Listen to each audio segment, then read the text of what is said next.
Alrighty, I'm back. This is not Metroid Blast. I need to change the title. It's not that. Where is it? There we go.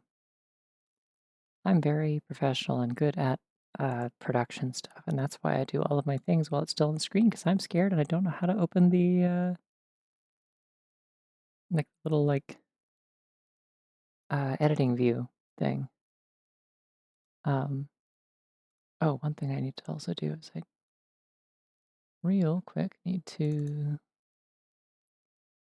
re-enable my uh, oh, I just didn't have goggles off paused for the entirety of Pokemon. Okay, well, scary. Anyways, I don't know how a computer works. I'm scared. Thank you for the Prime sub, Gurney. Appreciate it. Thank you. Wait, did that get us to 40? Or do only regular ones count for that? So you should theoretically be unlocking more emote slots, but I don't know how that works. Anyways, go game. We're playing it. If you're coming in watching this as a VOD, I just played Pokemon and then I died, so now we're doing this. Oh, there we go. Now it says it works. It just didn't update on my thingy. Cool. Thank you so much. Okay, let's see if I can remember how to play a game where I have to press the buttons in a timing that matters. Yeah. Gotta pick a costume. It's cold outside. You know I'm going to pick a sweater, obviously. Where's my sweaters? Oh, I really feel this dark green, actually. Do you like a nice, teal, though? I'm always wishing they had a nice teal, because I have, 2 different sweaters that are like that. You see me press buttons? Maybe. I'll do a blue. That's good enough. Okay. 3, 2, 1.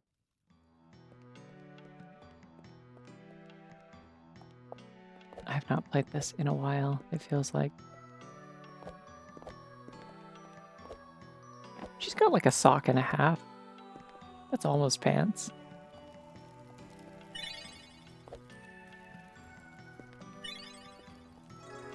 Listen, it's about being cozy, not about being warm necessarily. There's a difference. You can be cozy without pants on. A sweater will do that for you. Also, yeah, she does have fur, it's fine. Nice, we got a kick. Yahoo!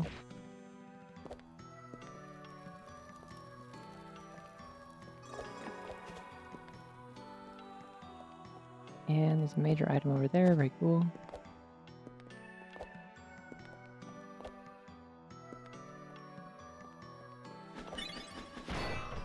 Sick. Okay, can't use that yet, but good to have.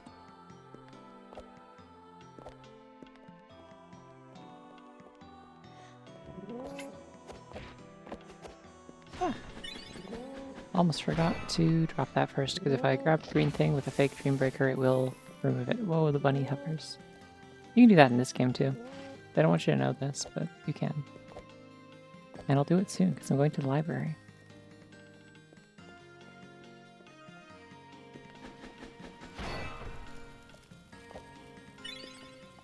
Nice, 2 kicks. Okay. I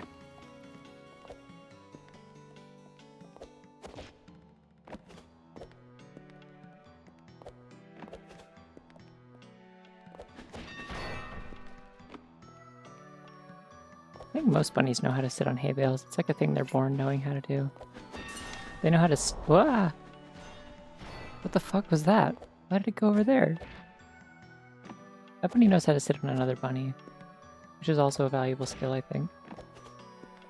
How on earth did my Dream Breaker go all the way over? That's not usually how that works. When you kick your breaker at a switch, it like stabs into the ground.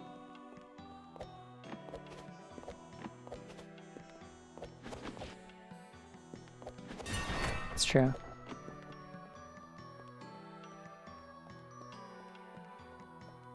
Banatui.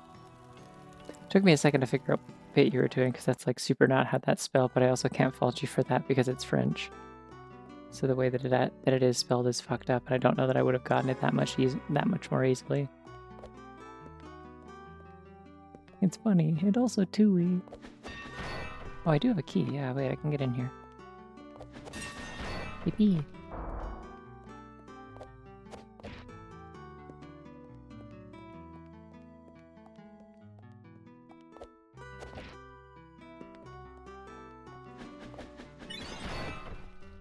Okay, I think I can do this with two kicks.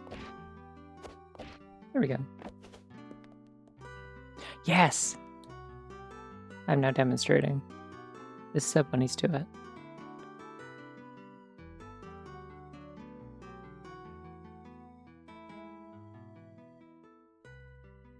This is how they do it. Demonstrating. Yay.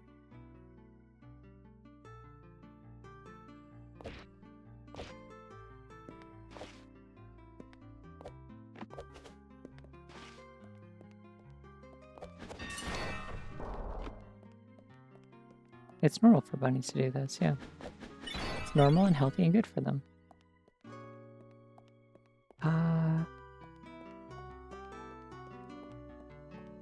She is hitting that Mario Kart Wii. It's a good way of putting it. Yeah, I've been trying to think of like how to describe what she does during a hayride. It's that.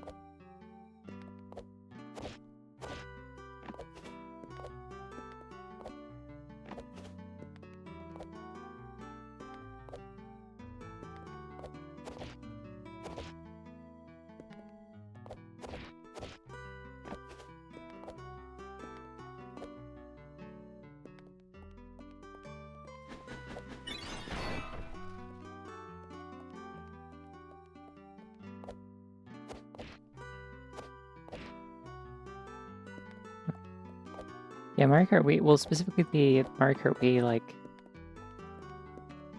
startup screen, like the little like intro animation is like, yeah, just just driving invisible cars in a white void with like hype music playing, and the cover art, I guess, yeah.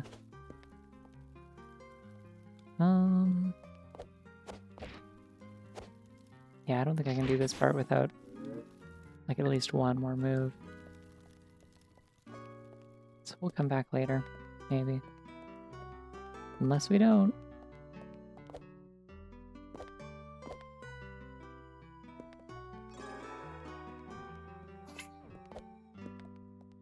Play.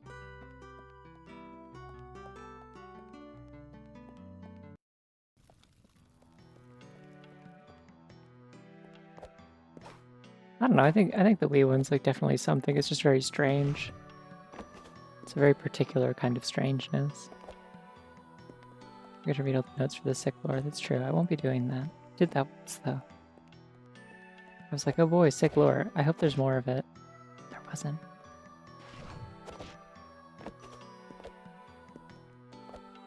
Oh wait, no, you said notes, not the books.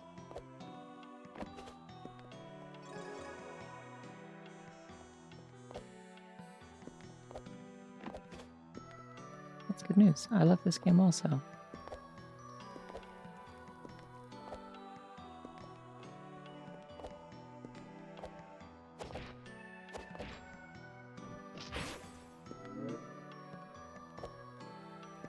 I mean, they're also just like neat set dressing as just like weird things that are just in the corners of a dream with like nothing to them.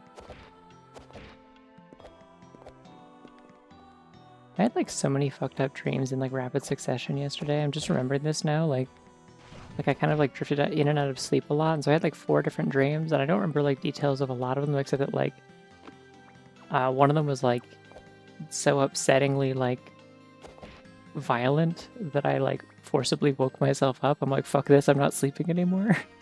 And then I woke up and I was like, oh, actually, I want to go back to sleep, and then I did. And then I had a dream about baby bunnies, so that was pretty cool. The cool thing about looking at bunnies all the time is that sometimes you can just like kind of forcibly manifest them in your dreams. Like just sometimes I'll be having a terrible dream and then it'll be like, oh shit, hold on, everyone shut up, there's a bunny. I'll be like running from something down a long dark street and then there's just like, I look over to my side and there's like the itty bittiest, tiniest little bunny next to me. It's just like running and I'm like, oh hell yeah.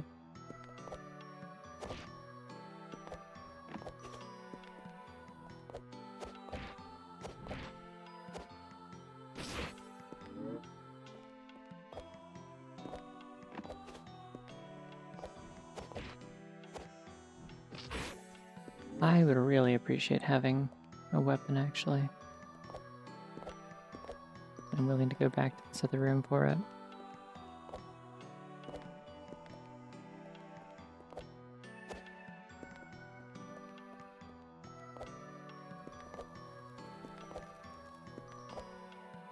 Well, to be fair, that is on me. Like, I wouldn't have lost my sword if I dropped it before picking up that green item, and I just forgot.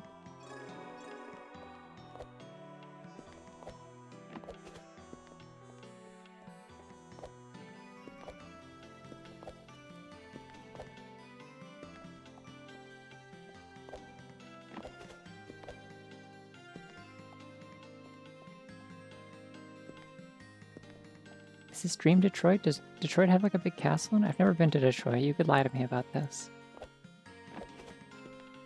But you would lose karma. Hitting your nightmares with the hashtag, that's a bunny. Exactly, yes. Doesn't always work. I don't get to like do it on command or anything. It's just every once in a while I'll just be like having a really dog shit dream and then it's like, oh wait, there's a bunny. Or just like regular dreams also. Sometimes it's just a regular bunny in a dream also. That was such a good name, love. Thanks. I also like it. That's why I picked it. I like the sound of it.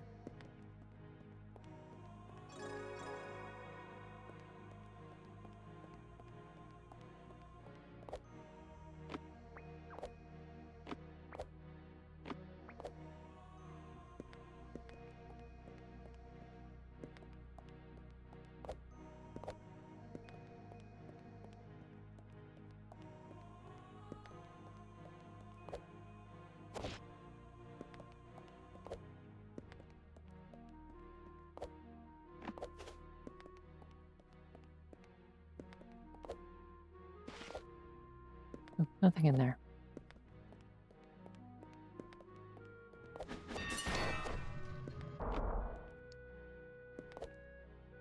I've always thought of Klonoa as like kind of more like a funny nephew that she babysits sometimes. She and Klonoa are chill. They hang out and he like draws pictures and she's like, that's so cool, what bird is that? But like it's not strictly a parental role, I don't think. Yeah, I was trying to jump over the rocks, come on. I don't think I can reach up there. So we're going to have to leave. Which luckily I can do. I have so many kicks.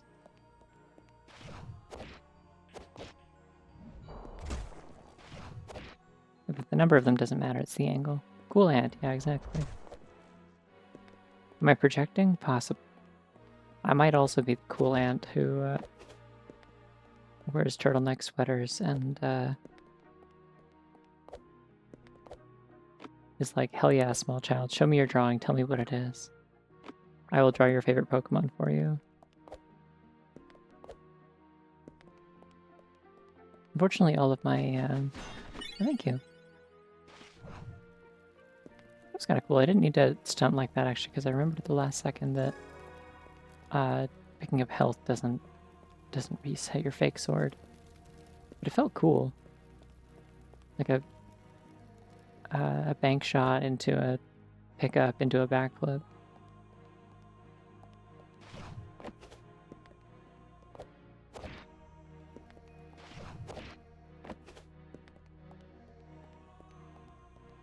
Yeah, thank you. Kept meaning to make like more vaults for this one that have like various different like costumes for low quality games. I just never got around to it. But yeah, I'm not quite the cool gay ant yet. Like I'm the cool gay ant in spirit. It's just there's nobody around to like appreciate it yet, except for my sister. She's very on board with me being the cool gay ant. It's just that all of my siblings' kids are like too baby for that to matter. Listen, if like a small child relative asked me to draw their favorite Pokemon, and then their favorite Pokemon was Scovillain, like I'd still draw it. It'd be fine. I'd get over it. There are very few Pokemon that I hate so much that I would like actually be like, you know, incensed about it, right?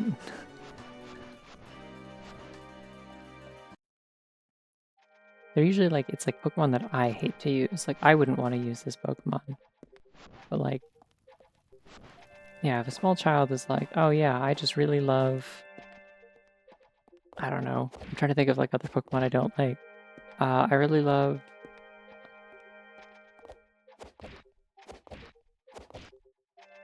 oh, okay, it's a green thing. Yeah, I really love Diggersby. I'm like, okay. I've seen people online who like Diggersby, and it's like, yeah, you can draw Diggersby in a way that's cute. No, I like Zubat. Like, you can draw Diggersby in a way that's cute. You're lying, but you can do it. Like, you're lying to yourself about what Diggersby looks like, but you can do that. I saw a really cute Diggersby the other day, and I'm like, that's not what Diggersby looks like. I'm sorry, you've made a cute rabbit. That's not Diggersby. If it does not look like a swarthy bearded man, it is not Diggersby. I don't have a weapon, so I can't deal with that actually. But I don't need to be walking all of this distance manually because I do have a slide, so I've been doing that unnecessarily slow for no reason.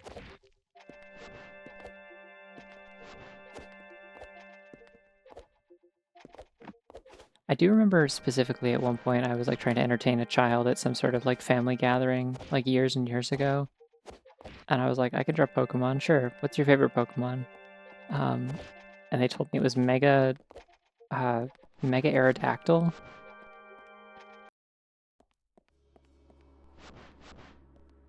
Exactly, you can lie. It's just as long as you understand that it is a lie.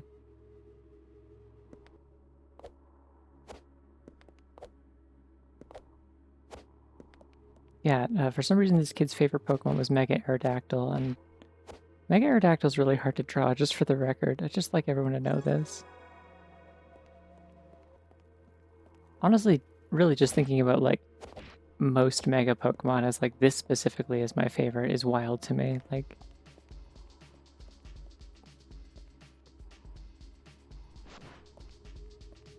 actually I'm gonna, yeah, we're gonna do that. And then if it's nothing, then I'll just warp back with the save point. It's nothing, or it's nothing enough.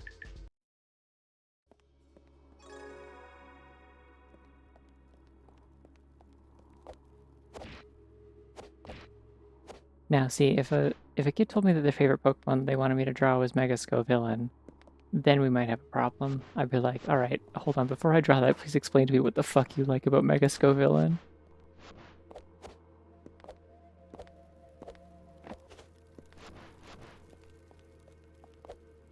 There's some Mega Evolutions that are like okay to draw. I do think a lot of them have a problem with like just kind of losing the like clear silhouette that makes them good. Like it's one of the big things that I dislike about Mega Lopunny compared to the regular one. Like Mega Lopunny's still cool, if like, you know, if a bit extra and ridiculous. Like I don't know why it needed ripped tights. What were they doing? But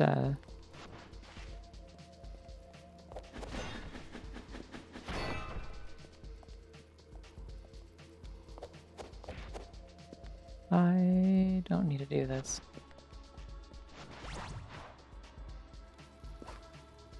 But like the main thing is just that it loses all its like clear shapes. It's just kind of like a spindly sausage creature in a way.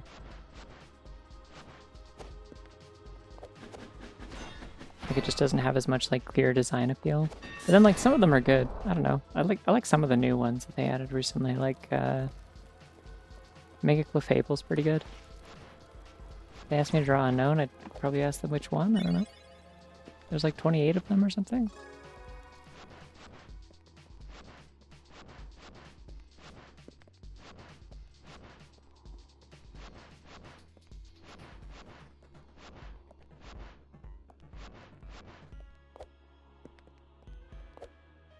I haven't seen very much of the DLC. I only know that there's a Mega Scovillain because I found it by accident while I was looking up Scovillain in the Pokedex to figure out like what its actual weaknesses were. And if it had any fucked up abilities I should watch out for.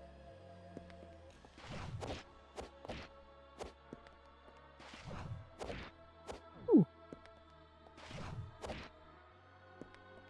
Come on, do the parallel kick. Thank you.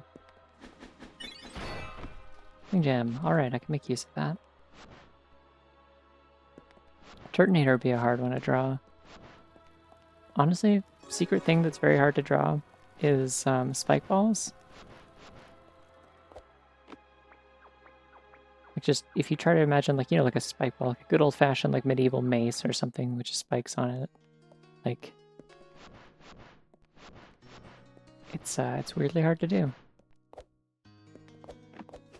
At least if you like give a shit at all about like having the spikes be like kind of evenly spaced.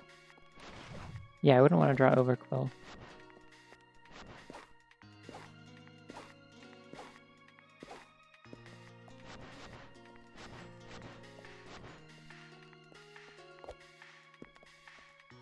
Ooh. Finding lots of keys early on, at least. Like, not that early on. It's been 20 minutes, apparently, somehow, but it's fine. This is a warm-up run. They should probably give me a weapon, I say, knowing that I went immediately off the beaten path and probably skipped all the places where I could get a weapon.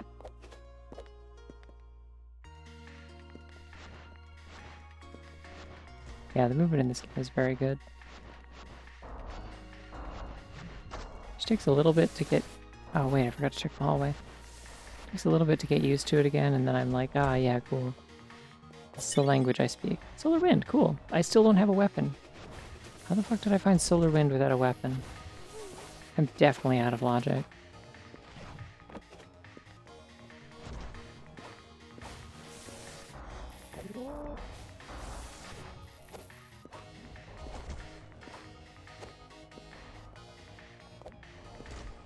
Actually, I should not go in here because I know it's not going to be a weapon or a major ability, which are the two things that I would need to be able to hit the switch in there.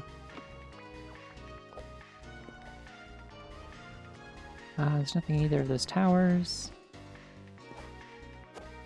I could go to theater right now, but like I feel like I'm missing like a really obvious early check that's like definitely going to be the Dreambreaker. So I need to go back to castle. I think it's in the gazebo would be my guess. Oh, I saved so many times. I'm so saved.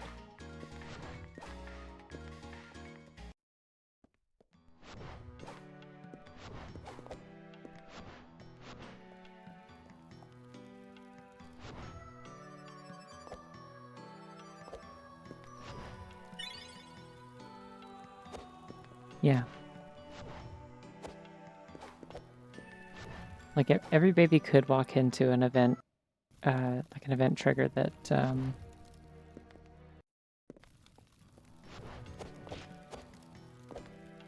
event trigger that would be like the start of Halo 1 where like, something happens and someone hands them a gun and says, I don't keep it loaded. And then it's up to them to find the ammunition for it. But the problem is that babies can't like move very good when they are first born. So that kind of creates a problem, you see. I'm gonna hayride because it's funny. I don't need to do this, but I can get out of it with kicking, so it's like, fine. Wee. This might actually be slower than sliding. I probably should have just slid. Oh well. Wee. Yippee. Oh. Joy and whimsy. I guess it does let me skip this room, so that's funny at least.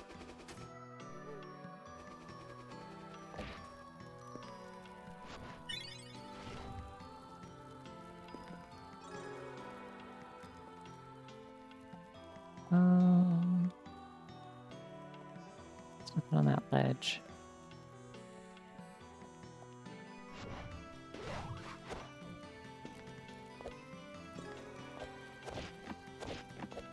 But I have enough kicks, I could probably get up here. Yeah, wait, I forgot I have that as well. Yeah, I can definitely get up there. Okay.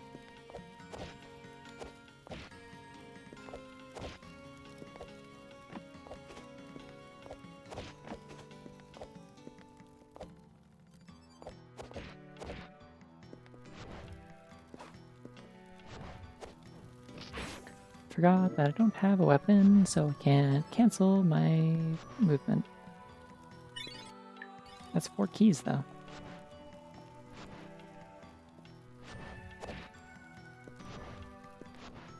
I did always wonder that. I assume there's some kind of reason for why Captain Keys doesn't keep the gun loaded and doesn't carry ammo on him, but I don't know. I don't know these things.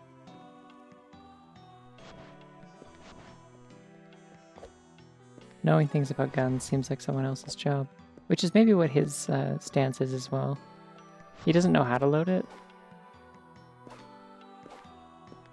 He entirely learns how to, like, load and operate a weapon in between that scene and... Oh, I can do the rest of the library. In between that scene and the part of the game where you, like, bust him out of an alien prison cell and he has to, like, fight his way through a bunch of enemies with you. This gun's a melee weapon, yeah.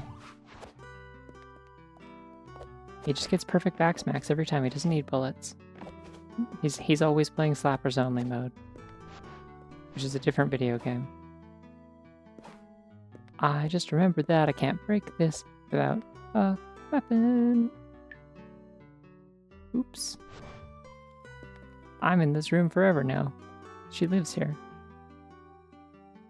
Bust it down home style, because this is where she lives now.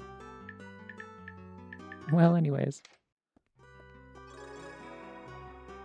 Foolish of me to not activate that first. I don't know why I didn't do that. I can't do my awesome weapon kick maneuver if I don't have the weapon, is the problem. I need a fake weapon, which I have to generate from a save statue.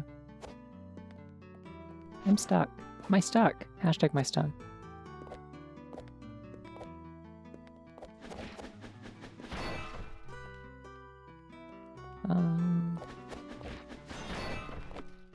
They make this kind of annoying.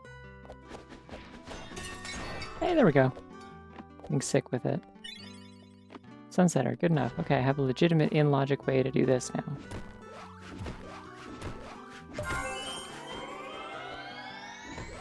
Wing. I need water.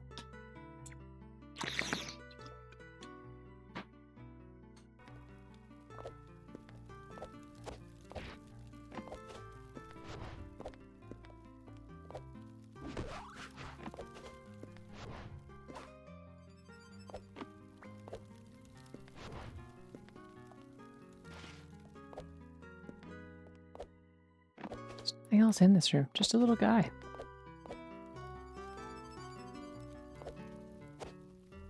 Genuinely, where the hell is, like, any of the sword pickups? Like, what did I miss?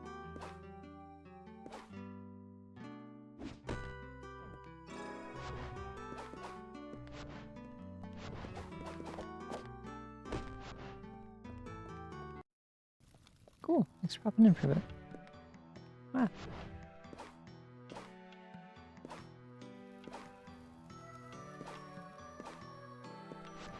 Alright, well... At least with Sunsetter, there's like a few things I could do. I could reasonably go to the theater now. Don't really want to, but I could.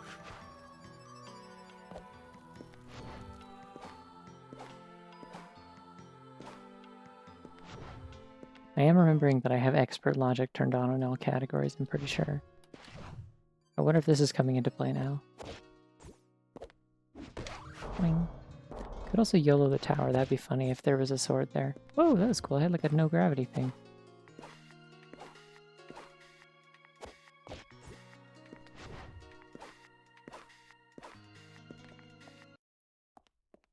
Oh, there, that is a key item up there. Could also be the 5th key here. This would be the funniest seed imaginable if so. It's a funnier seed than we've ever had before. We can just get it working.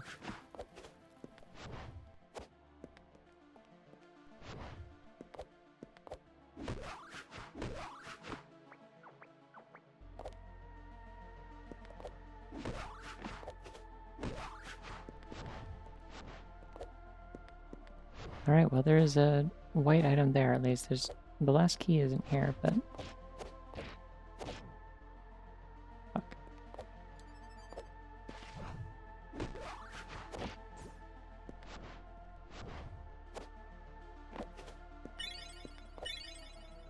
Like statistically there's a very good chance that this is a dream breaker. Yeah, okay, cool. Now, you know what? She can just use the default one. I'll like change the color though. It's going to be mildly unhelpful for telling when I'm doing a proper ultra, but that's okay.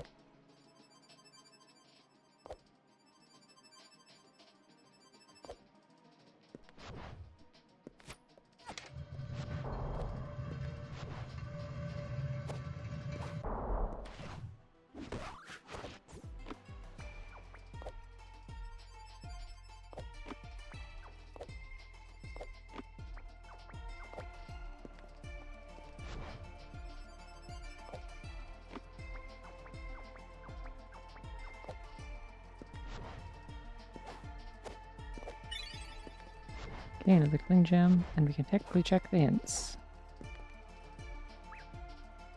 Did that.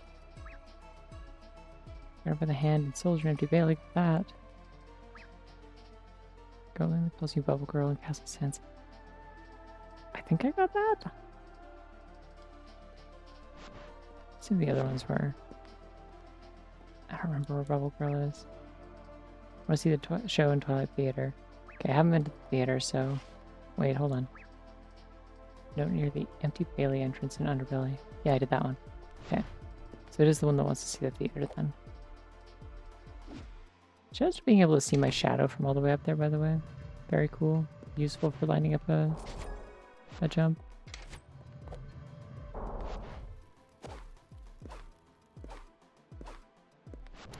Well, I'm playing this, so that's your first hint. I died in the eighth gym against the fire guy because he had a Scoville.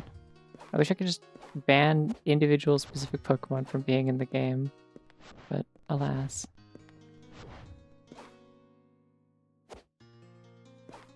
I mean, it was going great till then. There's also the part where I couldn't catch a fucking Xurkitree. I used like all of my Pokeballs and it just would not stay caught. I had it like asleep. All of its stats were down. It was ridiculous. This isn't where I want to be. I want to go through the castle.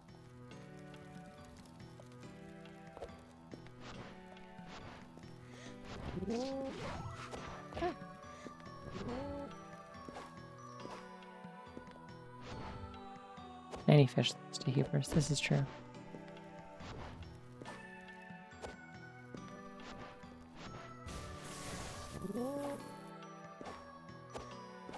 I don't think I'm going the right way for this to be efficient, actually. Where the hell am I thinking of? Yeah, completely the wrong direction. I should have just gone the other way through theater. Oopsie. Oh well.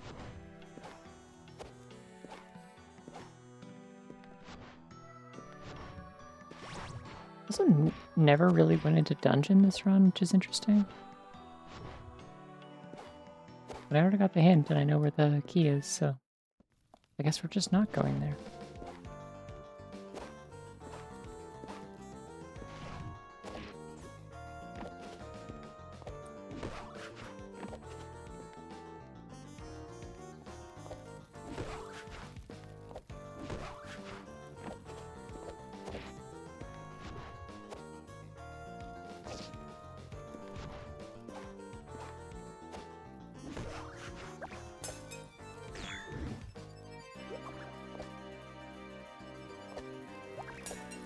I do really love this final rush of any given run, though, like, just making a break for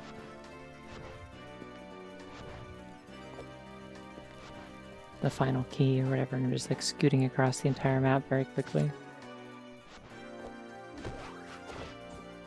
Oh no. Good luck at the bad day factory. I hope it's not too bad.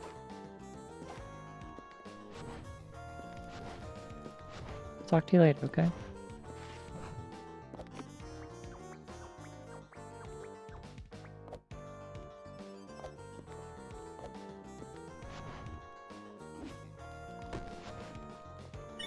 There we go, and we are in go mode.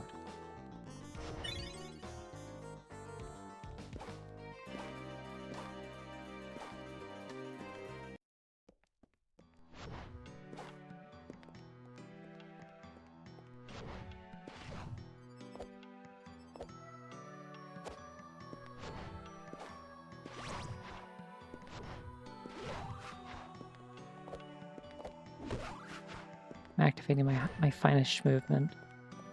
I don't need to pick up anything, we're just going fast. I'm wearing blue, channel the power of Sonic to go faster.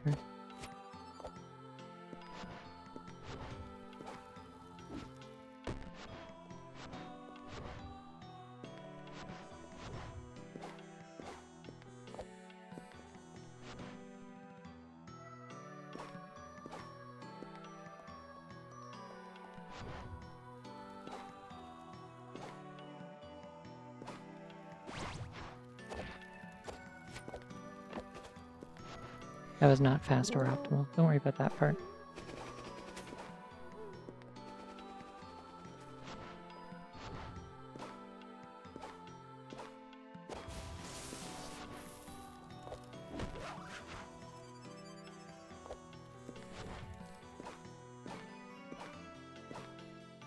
See, I could never play this on Archipelago because they only have like the gold release version on Archipelago and not this version supported.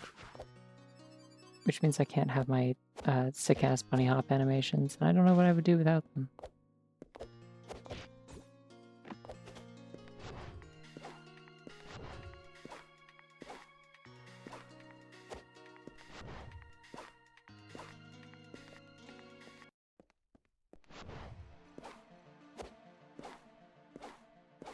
It's really important that she does this when I bunny hop, so that I know that the momentum is being properly carried. This is important that she does this. Just because I think it's funny. Ah.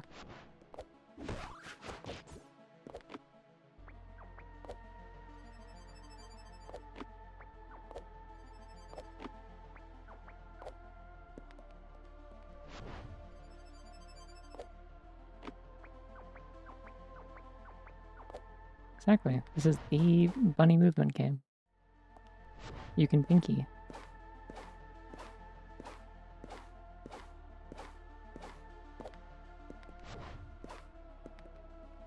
Like there's literally like inputs to like spin yourself around and like reverse your momentum midway through like a long jump and stuff. If that's not binky movement tech, I don't know what.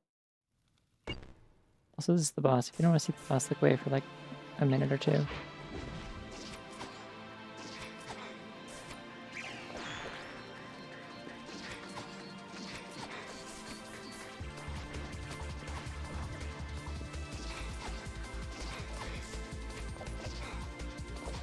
The music is a jam regardless.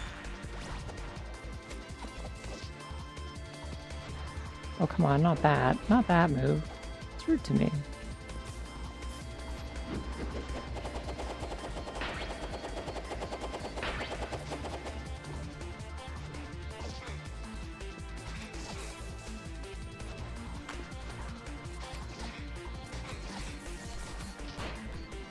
Well, it's different than a double jump because it's specifically that you're not getting extra height necessarily. It's just that you can do the kick to like reorient your momentum in midair. Like you can redirect yourself. You can twist your body around like a small animal.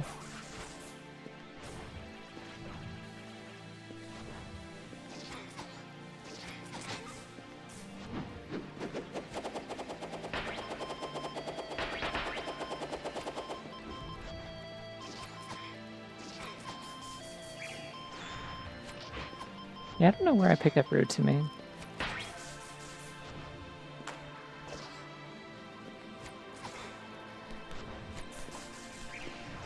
I've been saying it for years. I'm just gonna heal real quick, because then this won't kill me if it somehow hits me. But like, maybe it'll be fine. Hey, that thing deflected the shot off of it? Why did it do that?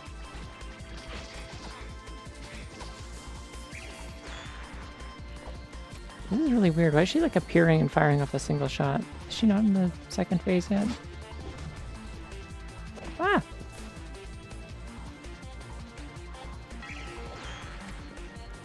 I don't think I have any attack upgrades, so this is going slowly. That's what's up. Also playing bad.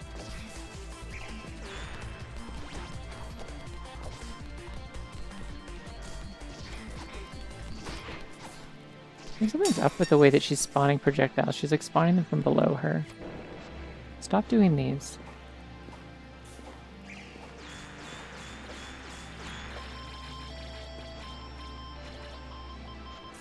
Yeah, I guess that bounces the shots.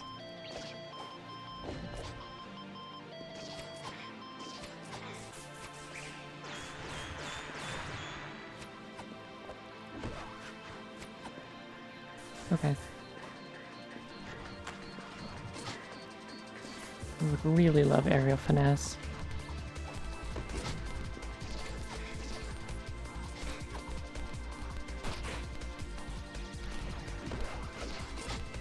Okay, well I stopped her from doing that, and that's what's important, even if I took a lot of other damage for no reason. I'm like just missing all of my swings.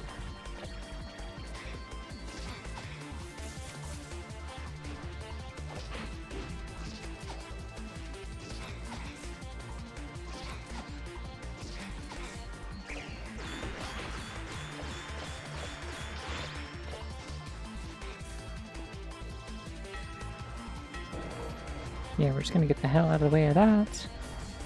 God, this fight takes forever when you don't have, I'm just using that to parry all the shots. That works, I guess. This fight takes forever when you don't have any attack upgrades.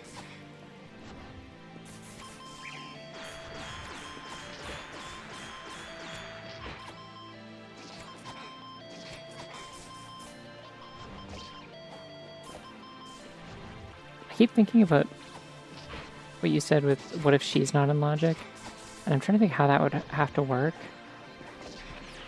Got her ass.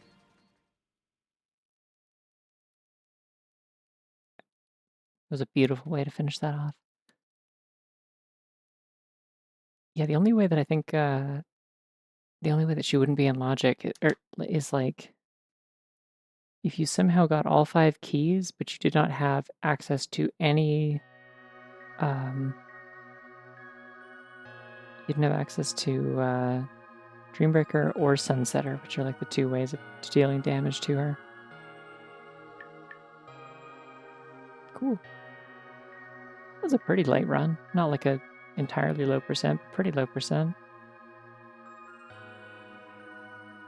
I did not even touch dungeon. Okay, let me generate a new seed. And then I'll do another one.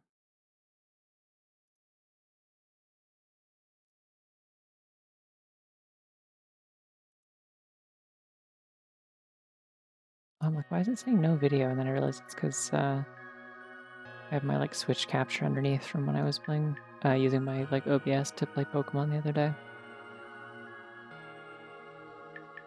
Okay. Choose a costume. Just different color sweater, maybe? I don't know. 'Tis the sneezing. Are there any like more holiday-ish ones? Do I have one where she's like an elf? I have a witch. What other like warm wear, like warm clothing there is? I mean, this one's like kind of warm looking. I feel like that'd be toasty.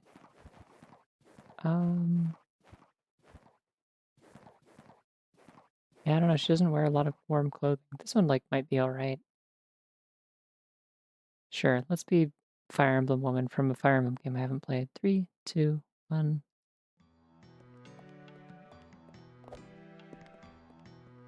I do like her little boots. I think the way the skirt is rigged might be a little janky though.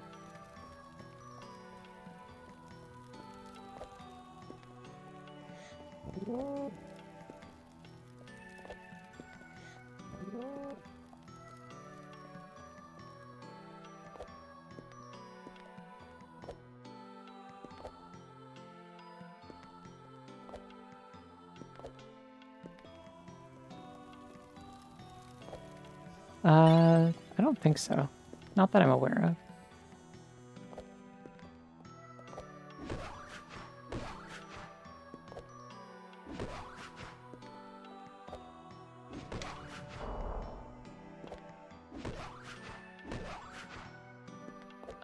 I just reload the game every time.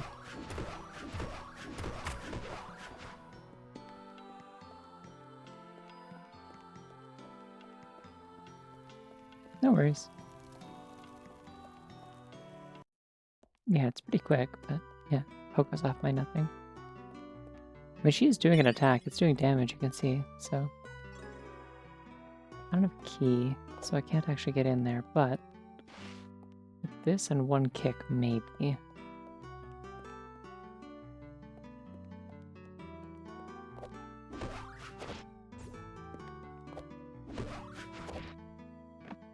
Yeah. I can go anywhere and do anything. Yippee! You do need to play this game. I don't know how much it would help with sound design because they're mostly stock sounds, but mostly just because it's good and it's very short and it is cheap.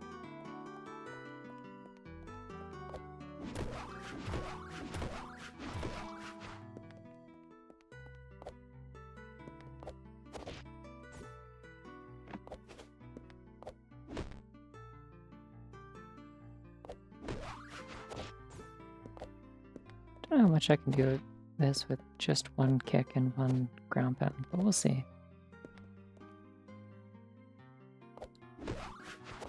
Yeah, we're good. Okay. I can do anything. I think they're largely stock sound effects. I don't know if they all are. Yeah, this was a Game Jam game.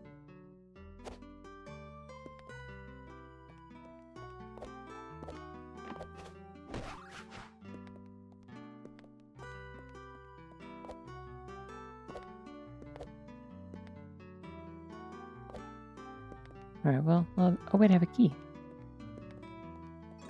Let's save before I use it, just in case it's garbage, and then I'll reload.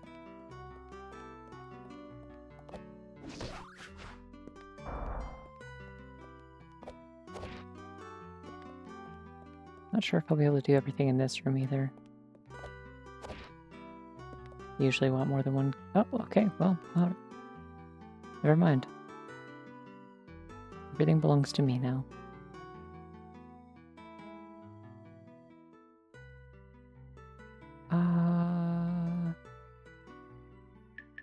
And none of it at any point. Okay. Yahoo! Me when I'm out of here.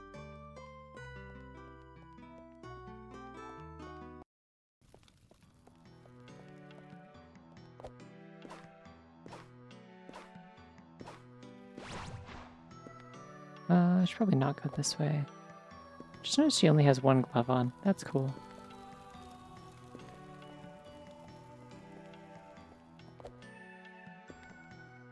I do always like asymmetrical gloves and things like that. I'm a big sucker for asymmetrical like armor and clothing and stuff like that.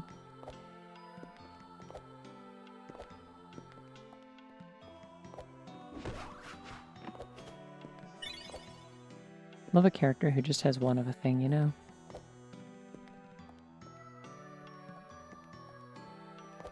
See, I would have thought it'd be the other way around. It'd be like a... Oops. It'd be better for grip so your hand doesn't slip off of it. I don't know why I'm failing this jump. I don't need to do this. It's a really slick glove, specifically? I don't understand what the point of that would be then. Why wear it? Alright, I have 2 kicks now. I love it when I have 2 of a thing, is the thing. Like I said, I love when you have 1 of a thing, but I also love when there's 2. There's a lot of numbers that are like pretty good to have of a thing.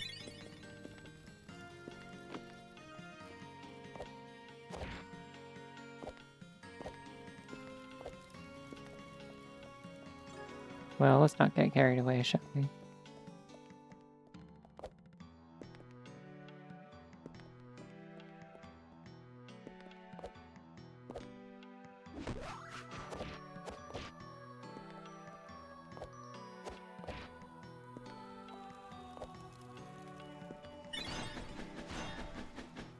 Damn. Wait, I have a cling gem. When the hell did I get that? As usual, the dangers of doing multiple runs back to back. I always completely forget what I have.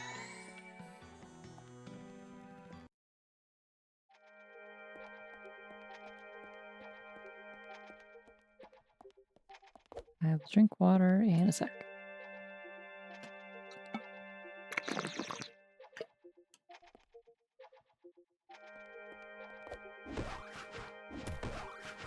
Now, of course, I do have a key. Could just open that door like a normal person. But why would I do that when I can do this? And glimpse the void. Just to put things in perspective, you know?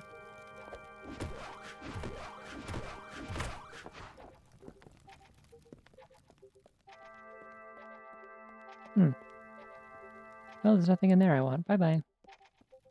Another run with only one boss. Exciting.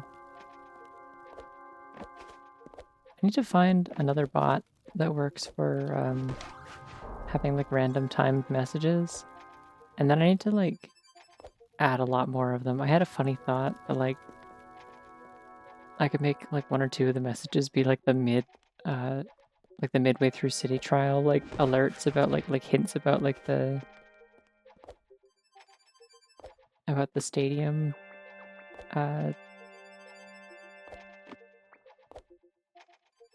the stadium event. Thank you for imagining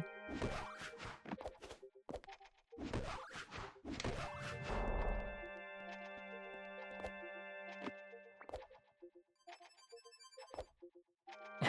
That's also good.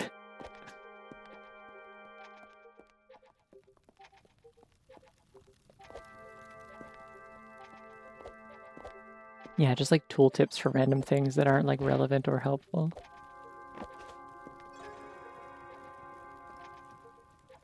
There's lots of possible outcomes of this that are all funny to me. I just didn't bother setting more once I realized like I couldn't like change the timing of them more than I already did. Like, they're kind of all locked in at like every half hour kind of thing or whatever.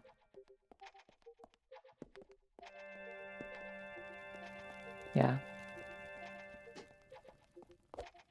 Or like random fun facts that are like worthless.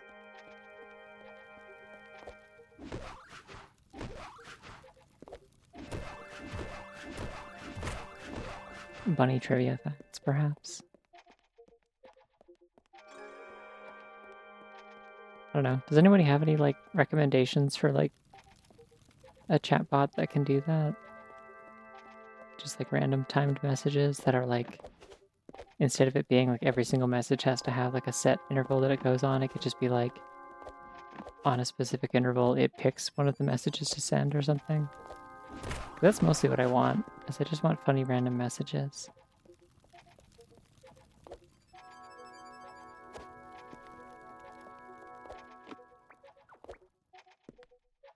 Ah, keep backflipping because I think I can slide. I can't.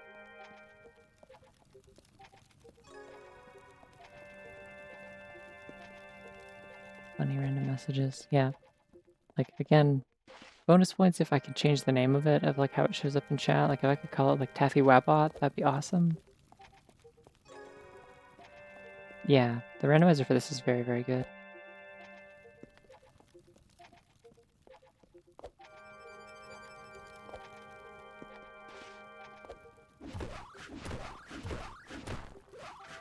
I did wonder how you did that, so...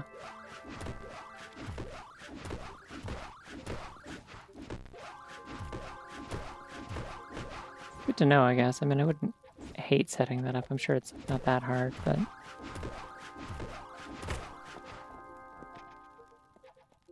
Unless it, like, literally just doesn't have any, like, presets or anything.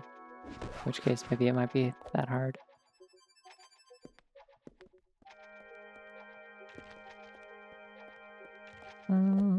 Yeah, let's just go to Underbelly.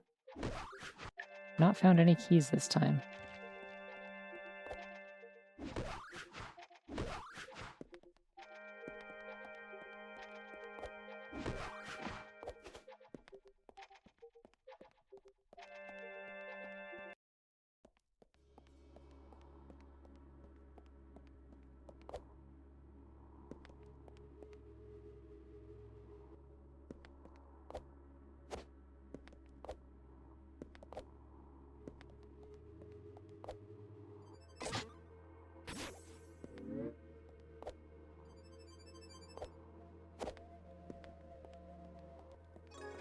can have one that's like,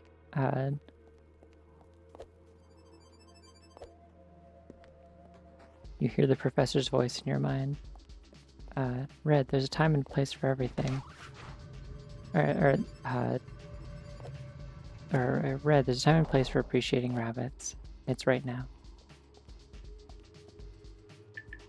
And everyone will be like, wow, that's so funny. Especially when I've heard it, or when I've seen it like 45 times.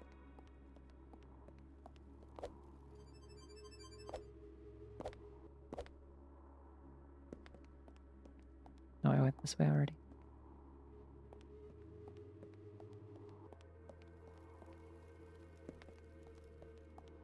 Ah, I see.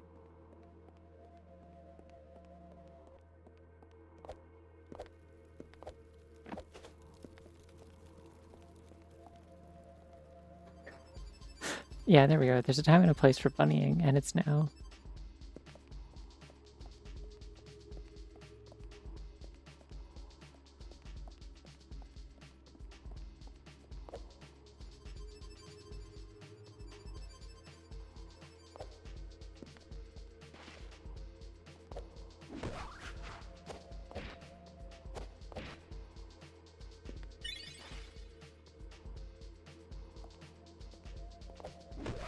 I usually don't love text-to-speech.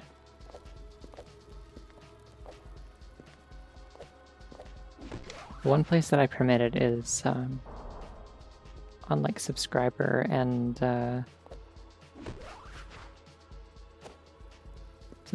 bits messages. I have it read the thing in text-to-speech because I think that's like mildly funny, but it has to be like infrequently enough that it doesn't get tiresome, you know?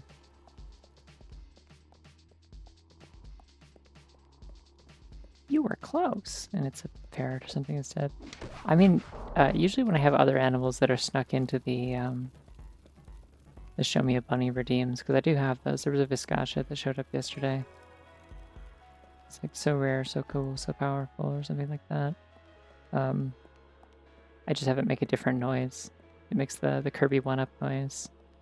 Little doo-doo-doo-doo.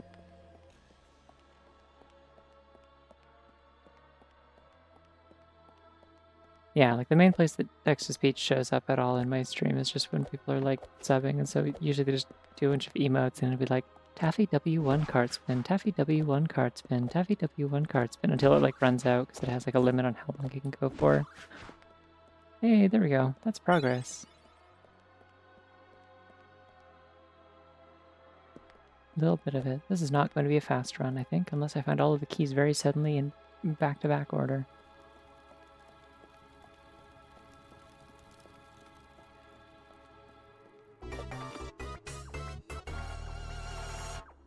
Oh.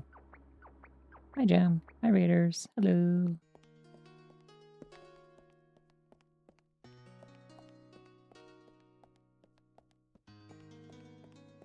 Yeah, I think there's a lot of like I'm very careful when I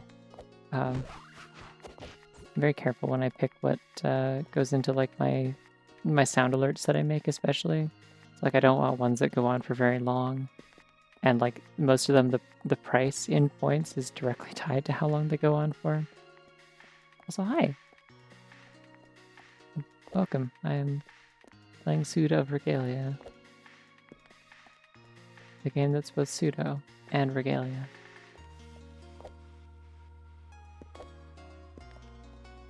Not to be confused with Pseud or Regalia, where it's either Pseud or Regalia, but not both, because that would be excessive. I'm not seeing a whole lot of interest in here, actually. Might be in the wrong place. Anything in the tower? Ooh, there is something in the tower. I have the abilities to reach that. Let's do it. I wish it was Super Regalia. I went to the store today. Whoa, that bunny's really round.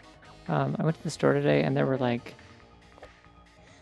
There's like all the soup was on sale. It's one of the only things that was on sale, god damn it. It was like everything was so expensive today. This is the grown-up talk hour where I talk about how groceries are expensive. literally nothing was on sale. It was so fucked up. The bunnies on the computer. I love that for them. There is a key up there. I'm gonna have to get up there, I guess. I can do that. Would be easier with more abilities, I think, but with the number of cling gems I have and Sunsetter, I think I'll be okay.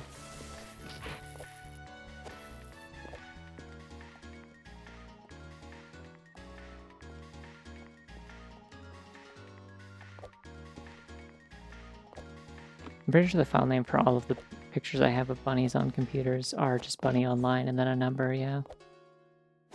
Bunny Online. That one's probably like Bunny Online 7 or something if I had to guess.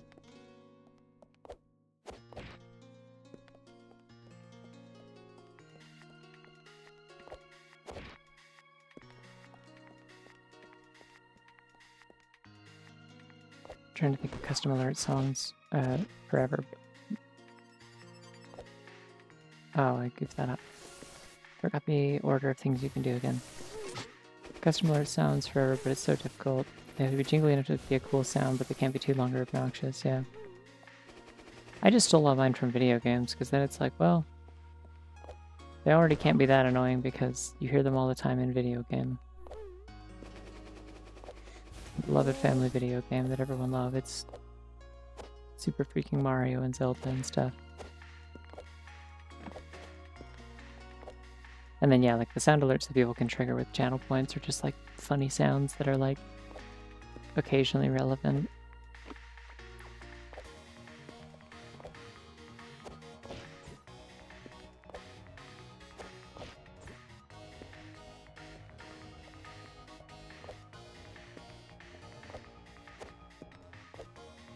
Like egg.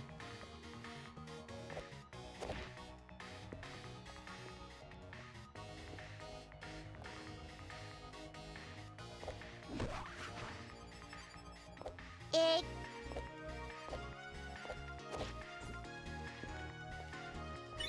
There we go.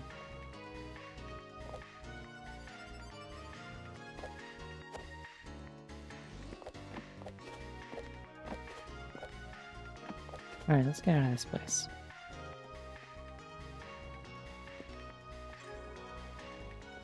Because I could do theater, but I'm not gonna. Don't wanna. I won't. I shan't. I haven't been out to the courtyard with the gazebo yet, have I?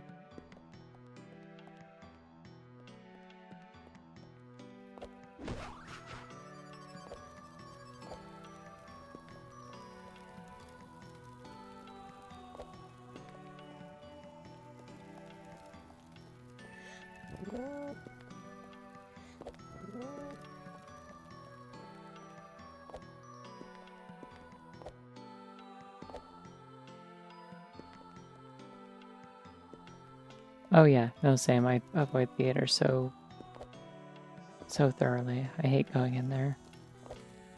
It's just like it's such a like it doesn't loop around the same way as like a lot of the other areas where you can kind of like you don't go through theater to get somewhere else. It's kind of just a dead end that you go into and then turn around and go back out of.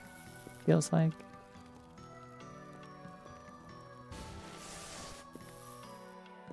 Yeah, that makes sense. I would definitely like to make some of my own little jingles and stuff like that. I made like a couple of them that I didn't end up using for anything. Like setting up like transitions in OBS is a nightmare. I don't understand still like how it works really. I got distracted and still didn't go to the gazebo. Let's go.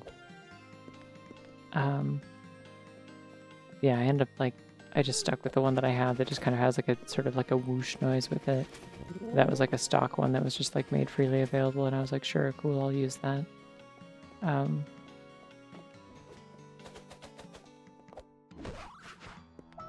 Because I can't figure out how to change it, and if I do, it'll lose its like transparency or whatever, and it's somehow like a transparent video that that OBS understands how to like interpret, and that shit is confusing to me, and I tried to figure out how it worked for hours and could not, so that's not changing, I guess.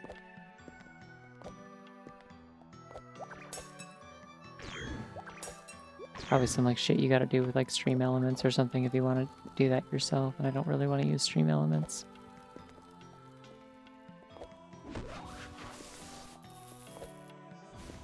Yeah, because it gotta be neat to make my own, but like, whatever, it just didn't seem like, out of all the things I can put too much effort into when streaming and stuff, like, just felt like one of the things that's like less worthwhile, I guess.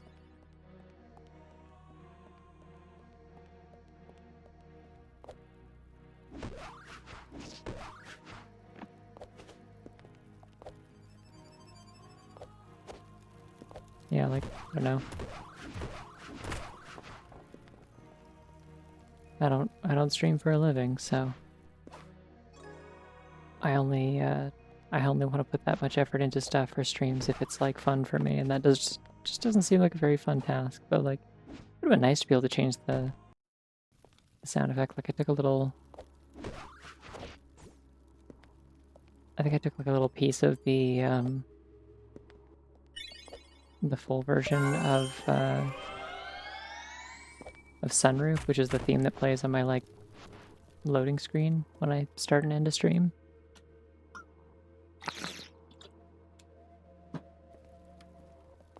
I made like a little kind of chime noise out of that I was going to use for transitions, and then it was like, oh, there's like no way to change this. Okay, never mind.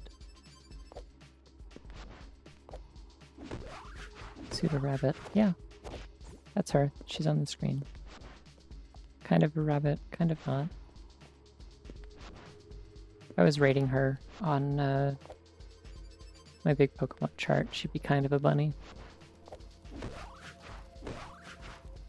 Transparent WebM. Yeah, see, that's the thing, right? It's like there's a way to do that, and I don't know how to, like, I don't think I have any software that can, like, export that. I couldn't figure anything out.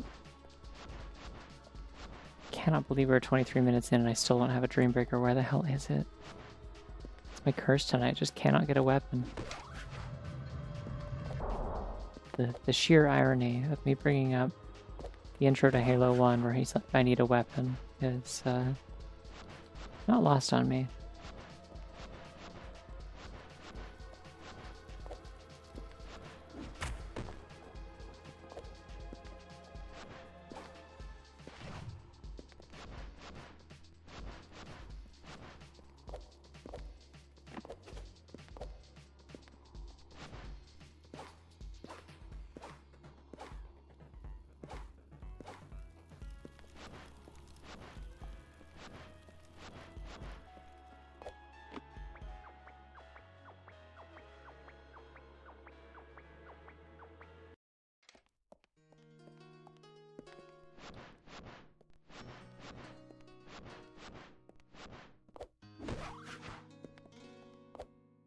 Yeah, because like if I could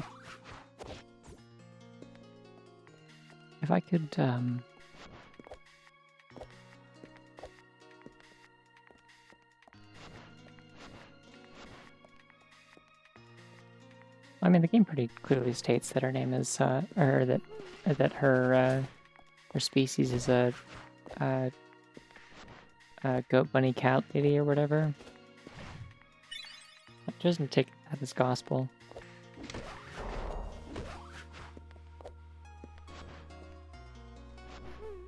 Right, despite my wishes, I will be going to theater now, I think.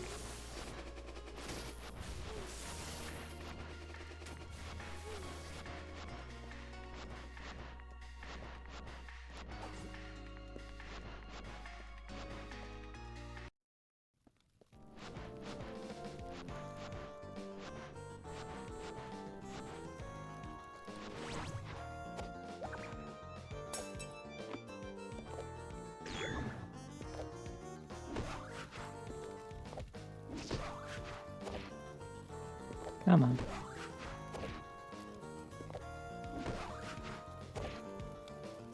Why am I doing this? I can just do that. Why am I trying to kick the edge of the wall? Source video export was literally an MOV. Yeah, see, the thing that confuses me is it's just like I don't know how to get the transparency in there. Like, it was just like you could just like export it, or you could just put a GIF in there and then change it to a WebM and add sounds, like, and it would preserve transparency. Like, that'd be good enough. That would work for me.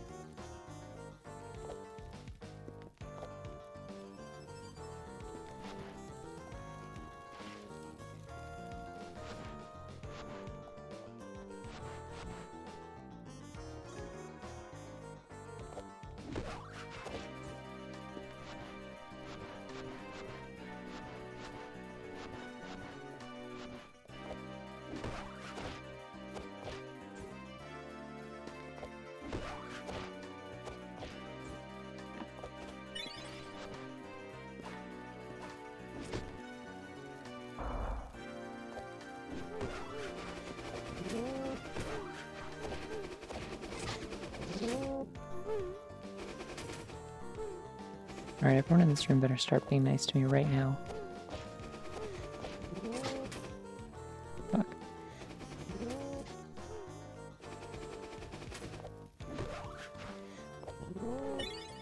But just transparent videos are not really a thing that is, yeah,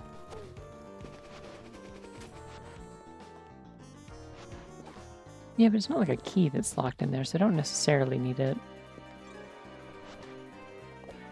Like, whatever it is should be non-essential.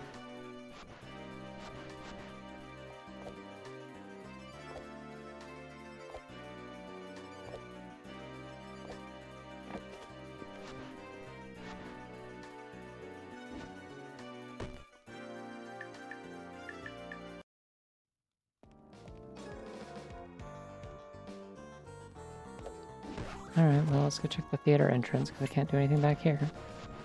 Wow, round. That's round. Good old Arctic hares. Gotta love them. Gotta love round. Snowpaw, exactly. And a bunny with their army. There we go. Please be a sword, please be a sword. Damn. Well, I have more cling gems than I know what to do with, I guess.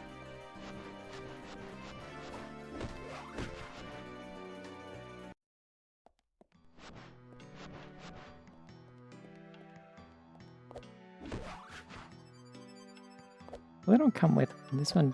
This one worked hard to assemble one.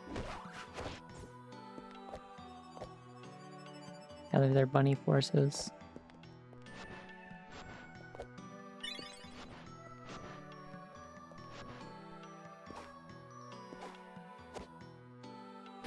I've died.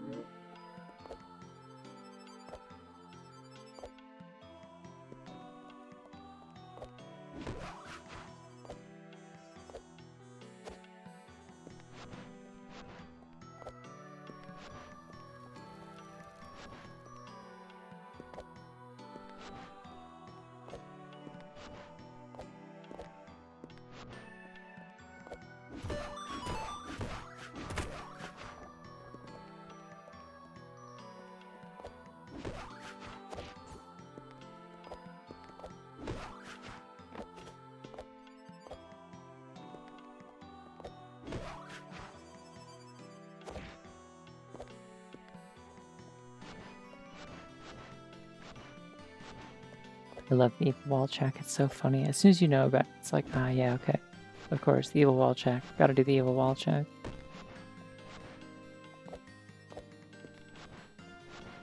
Because it's just completely pointless and vanilla. Like, it's just an Easter egg. But if you have randomized goatlings, then suddenly you need to know about that wall. Man, where on earth are all the items?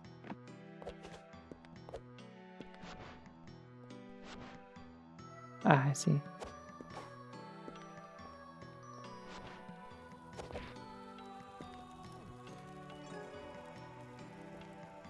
Damn it. Why'd you do that? I need those.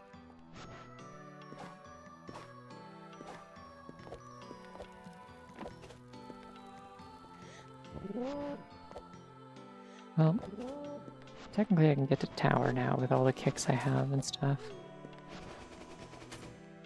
So, go there, I guess. I haven't done anything in, what's it called? Orange Place.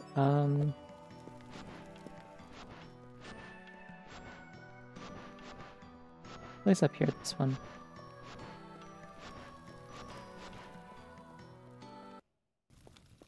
Keep. That's what it's called.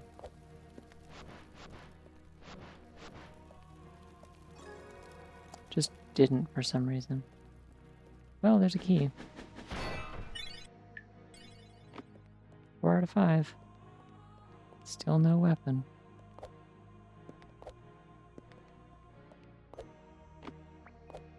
These are very strange seeds.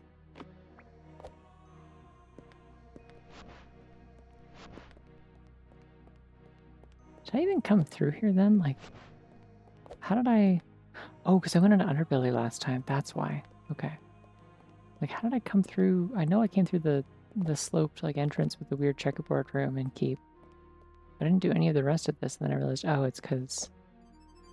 Yeah, I took a detour and then stuck with it when usually I turn around.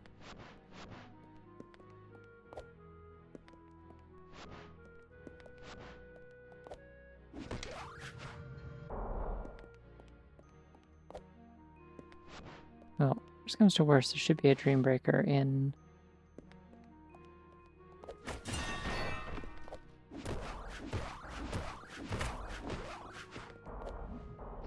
Ow!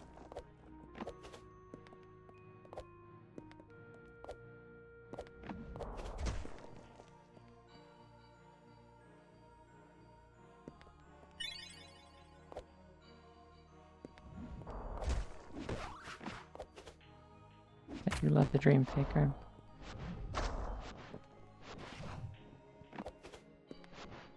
I don't know if I was the first one to coin that name for it.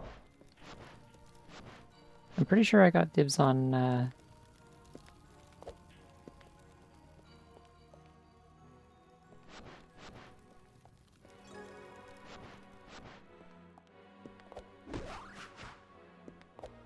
Pretty sure I got dibs on Hayride at least, but...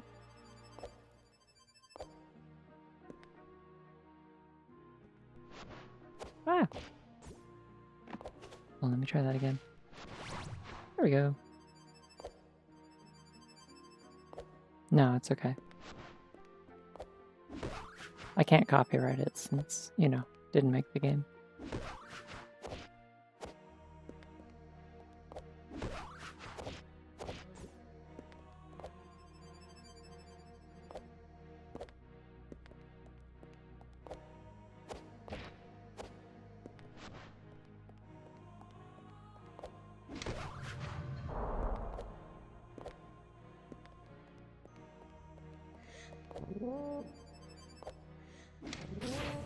Ah, okay. Seeing a problem here.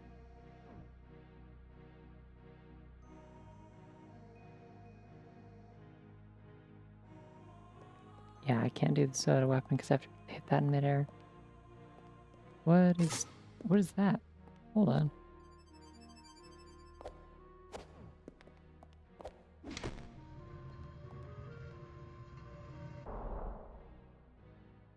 What did that do? Oh, there's a pole! I didn't know. I've never had any reason to do that. Usually I can complete the whole throne room segment in one go. I've never hit that switch before. I thought it might, or at least I couldn't remember doing it. I was like, oh, maybe it's like the time trial things, but it wasn't, so.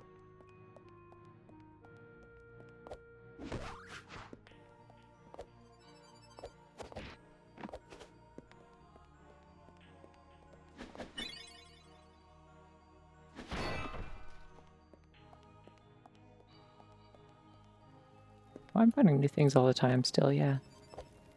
This is, what, like my 140th run or something at this point?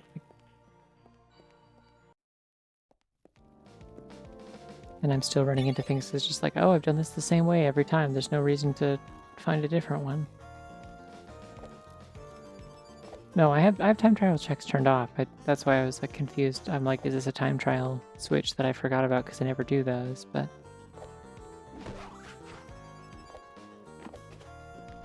I've just never seen that switch there. Apparently it has nothing to do with that. It's just a switch that's always been there that makes a climbing pole. There we go. There's the fucking weapon. Okay.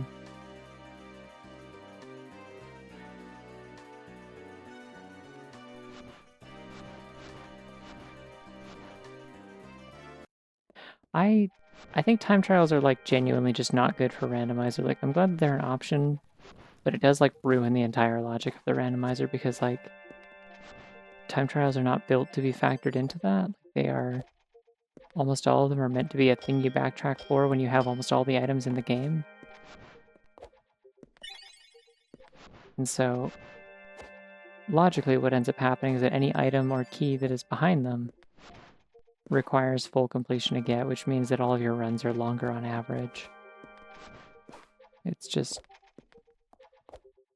it just seems like antithetical to the point of doing a randomizer, unless you specifically just want seeds that are really hard rather than seeds that are interesting and potentially very fast.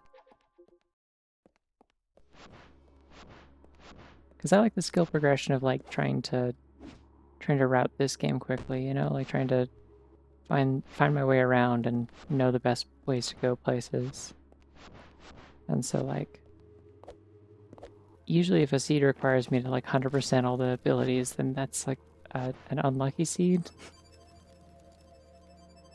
It kind of takes away what's like fun about the game, which is that like there's so many backdoor entrances and ways to sequence break and do things with different combinations of abilities, and you know, not having specific things that would usually be required to pass a challenge by finding like clever ways around it. You just don't really get to do that anymore if there's like checks that require everything in the game, because the base game without time trials doesn't have any like that. I don't have strike break. I don't know why I thought I did. Like, I don't know. It just kind of takes the fun out of randomizer for me, because it means the outcome's going to be the same almost every time.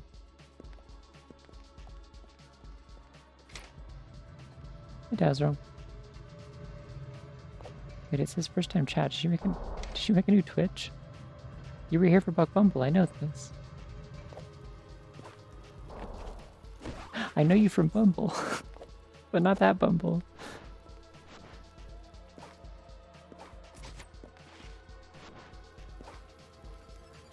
Yeah, I have progressive items on.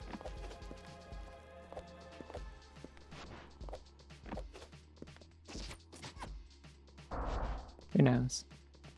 No, it's not a big deal. I was just curious.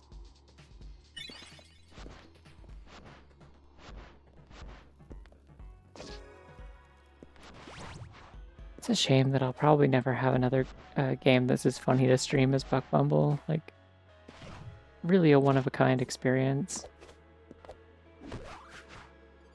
Because it was just an entire stream of like me having like actually a pretty good time, and meanwhile people are showing up the whole time like, wait, this is a real game? I only knew about the title screen theme. I had no idea what the gameplay looks like.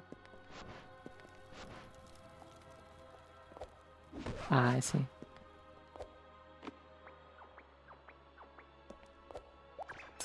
Oh yeah, who can't?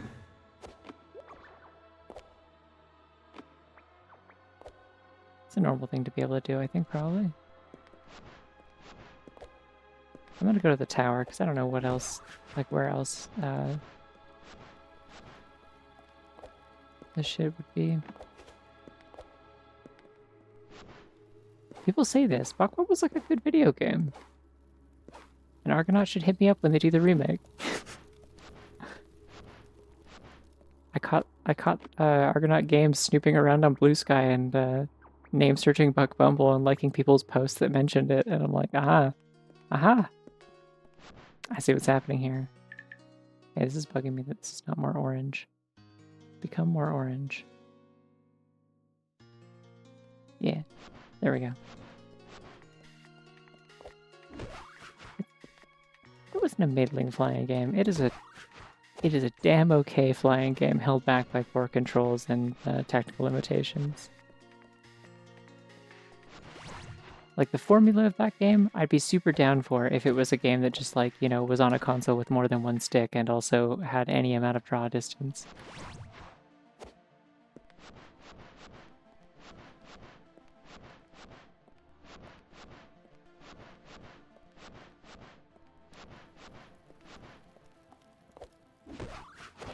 That is the horrifying thing about playing through Buck Bumble, is that, like, as you kind of get good at it, as you go along, like, you kind of are like, wait, this might be kind of sick, actually. Like, it's not a perfect execution of the idea, but there's, like, enough there that you're like, oh, I kind of actually like this is the thing.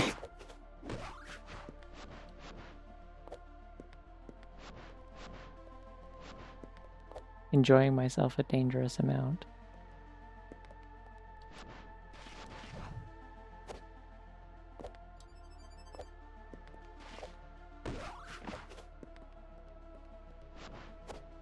Because it is just like a dogfighting game. Like, you're just doing, like, aerial combat maneuvers and stuff. Like Buck Bumble controls like a plane. You can't go sideways or backwards. You can only go forwards. But you can do loops and rolls and various maneuvers like that. And oops.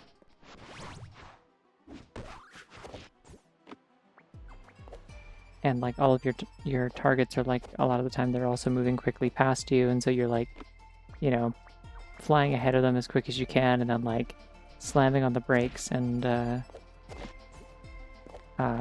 whipping around to pivot to aim and, like, pop off a shot at them. And, like, when you do stuff like that and you pull it off, it, like, feels really cool is the problem. Yeah, it's very much the playing a game that isn't first party on N64. Extremely slappable wheel guy room in Castle Sansa. I haven't been there before. So that's good. I know where to go.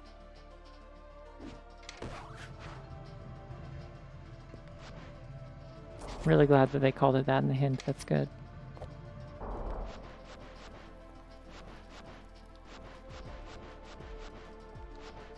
I was trying to think of, like, what kind of games are, like, still like a plain dogfighting game these days. Like, if anyone actually still makes those, because, like, whenever I try to think of, like, that genre of game, the first thing that comes to mind is Blazing Angels on the Wii, which is like a World War II dogfighting game that my dad really liked.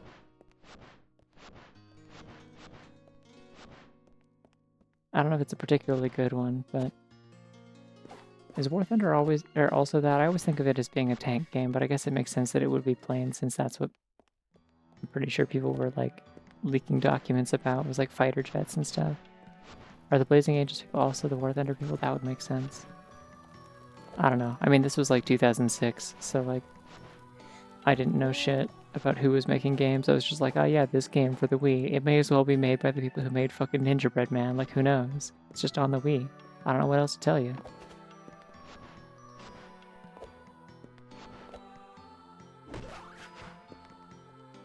Problem is also, when I try to think of War Thunder, I always briefly forget that it's the one where people leaked, like, actual sensitive military documents about, and so I try to picture which game it is in my head, and I do accidentally often think of World of Tanks instead. Jeremy Miyamoto himself made Gingerbread Man and War Thunder. Ah, thank goodness. What a pillar of gaming excellence. I don't need to go up there. I already know where I'm going, and it's this room right here, I think. Baby! Go mode, baby! It's faster to go this way? It definitely is. Okay. He's going through a really bad breakup when he made Gingerbread Man, and that's why he's like that. He should go through another one. That sounds fucked up, actually. I'm not committing to this joke.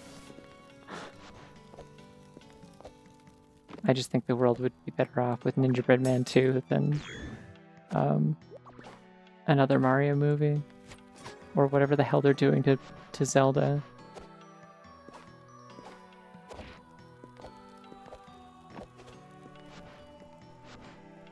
can't wait for the fucking Zelda TV show with its like Zionist director to be the thing that makes it so that people start telling me it's problematic to like Zelda. It's like, motherfucker, I was here first. I'm here for video games. I don't give a shit about the TV show. I also don't care about the Mario Galaxy movie. I'm here for the video game, for the Nintendo Wii.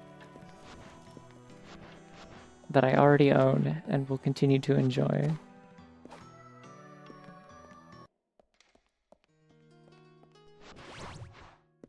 Ubisoft makes sense. I vaguely recall this.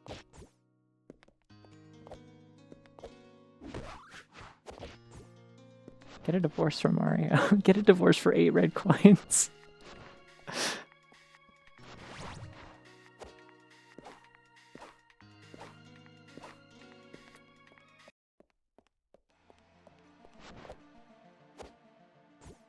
Oh, I go in the pit. There's the pit. I go in it.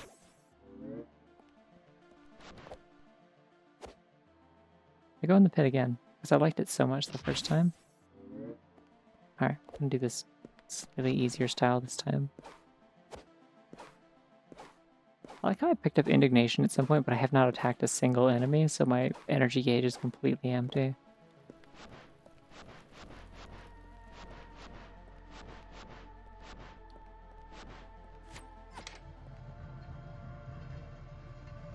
Got a job. Nope, I'm jumping in the pit.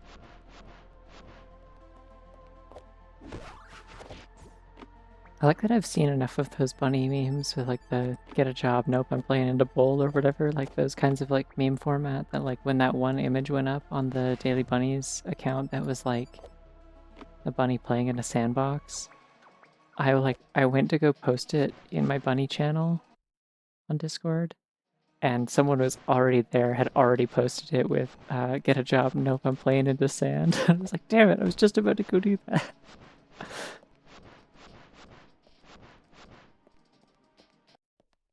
Like, I'm glad we're all the same wavelength, but damn.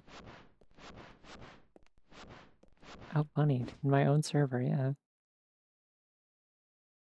Playing into bowl is really good, is the thing about it.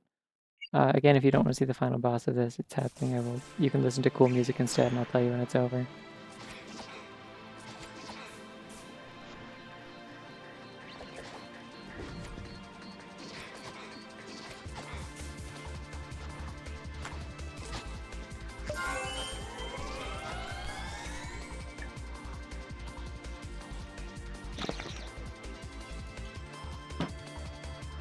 I'm not sorry that I've infected people with bunny. Oh shit, that's the move that kills me 1,000,000 times. I wasn't paying attention to her doing it because I was busy enjoying delicious water.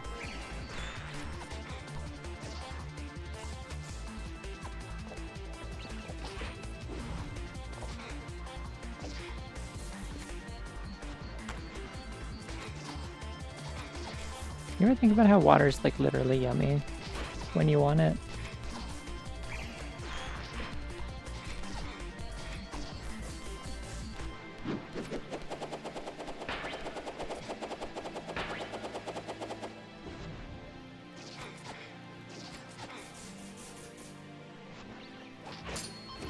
Aha!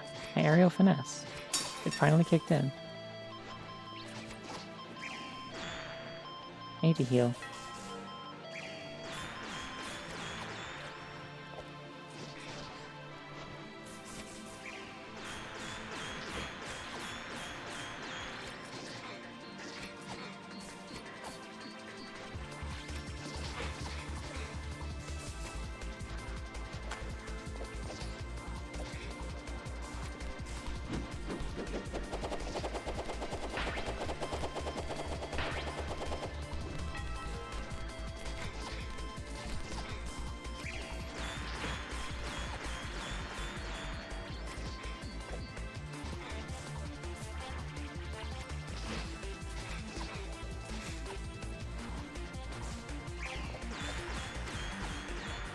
I would have thought this would be over faster because I have indignation, but oh well. She just keeps spawning really far away from me. I'm just gonna wait over here instead. Yeah, there we go.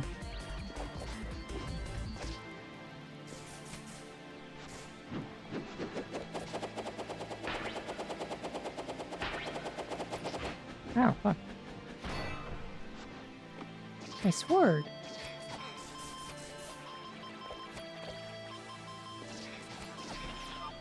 Time. Balls make sound. You have to make like a quiet one. It's fucked up. The same water can be yummy or yucky or yummy depending on how thirsty you are. I think there's a certain degree of water that can be yucky depending on, like regardless of how thirsty you are, unless you are like literally like absolutely parched and like it still tastes bad, but it feels good.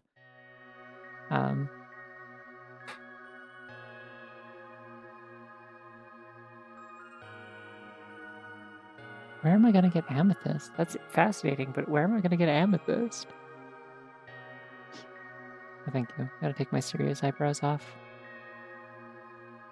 There's nothing to be serious about now. We're chilling. Yeah, 50 minutes is not amazing, but I'm very rusty at this. Yeah, this is my 134th run. For anyone who's new here and is wondering how many times I've already played this game. Alright, load a new seed. Let you look at the hidden cookie. Yeah, I'll do the 135th. I am gonna take an actual break now. Last time it was just to like get all my like stuff switched around to play a different game and stuff. I didn't actually get to go and like eat a snack and stuff. I have pumpkin pie in the fridge.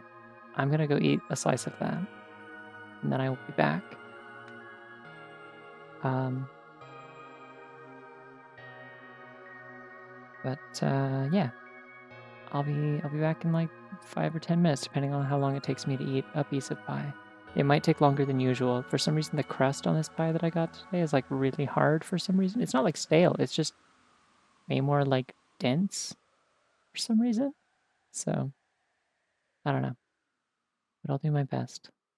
I'll be strong. I'll see you shortly.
Alrighty, I'm back. Thank you for waiting. I have now consumed pumpkin pie, and that has given me the power I need to go fast in a Goat video game for the 135th time. Alright, what are we doing for costume this time? Maybe what did we do last time? We did the Fire Emblem thing. Maybe a different sweater, but like another color. Pink's kind of nice. I don't hate the pink. Kind of like the mint also. Oh hey, we got this one again. I need to pull out the jackhammer for the pie. No, apparently it was just the one specific slice that I had earlier that was fucked up, so I don't know.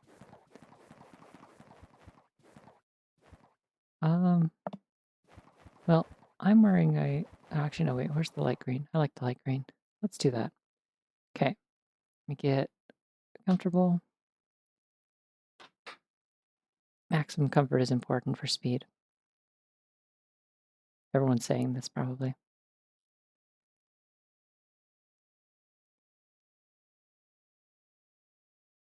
All right, 3, 2, 1.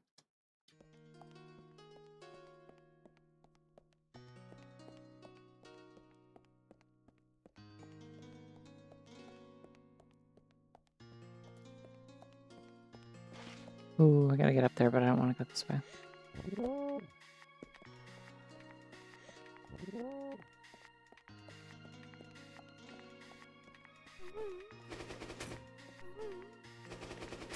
Yeah, I mean, these ones don't. It's fine, we talked about this earlier. She's got thick fur down there, it like sticks out in tufts. She's good. She's got it covered.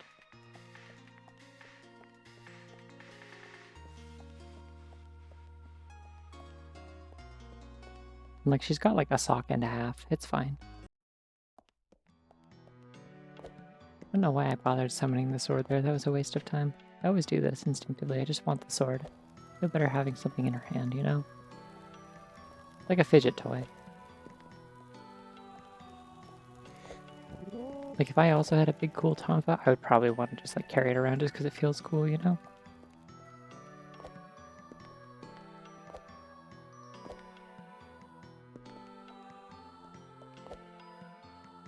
See, I'm not actually sure if there's truth, or I'm not sure if there's truth in that, because I feel like it would also be easier to like kind of cut off circulation to your extremities when you're sitting down, depending on the size of your thighs. But laying down probably it would help, or like depending on what kind of surface you're sitting on. Walking around would probably be good. I'll tell you what the mall swords were. No, it's fine. I know about it.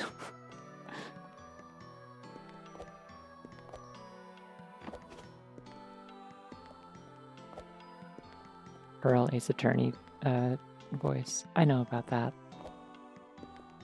I don't have like a giant tonfa. I don't think they're selling like Dreambreaker replicas at the mall sword store is the thing.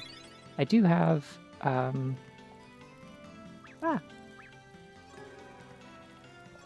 do have like a replica Master Sword I got at a basically like a local Comic-Con equivalent last year. It is like foam with like a hard core. It's has a nice weight to it. Came with the scabbard.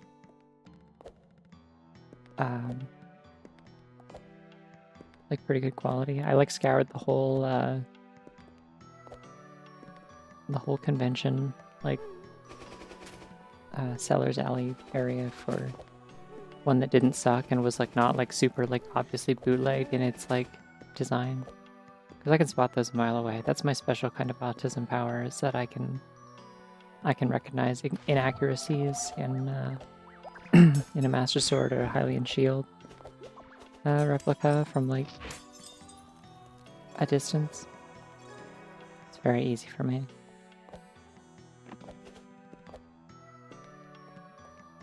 Yeah, it was one that I went to. I went to it down in Southern Alberta with some friends last year. Went down for it was like Calgary Expo, Calgary Entertainment Expo, something like that. I don't know. It's It's mostly an excuse to go see friends, but yeah, there was some amount of interesting things to walk around and see, I guess. That's a thing I can't quantify because I've been doing that since I was a itty bitty tiny little small child. I used to look at the instruction manuals for fun. As usual, I can't stress enough that in almost 30 years, it never occurred to my parents that I might be autistic, so that's on them really at that point. I don't really know how that one got past. I'm like, our kid reads video game instruction manuals for fun. That's probably normal. I don't know why she didn't put villages there. Either of them. Ooh, key. I don't think I have... maybe. I think I can do this room with just slide and a fake dream breaker. If I screw it up, I will actually lose my chance, I think. So I better not do that.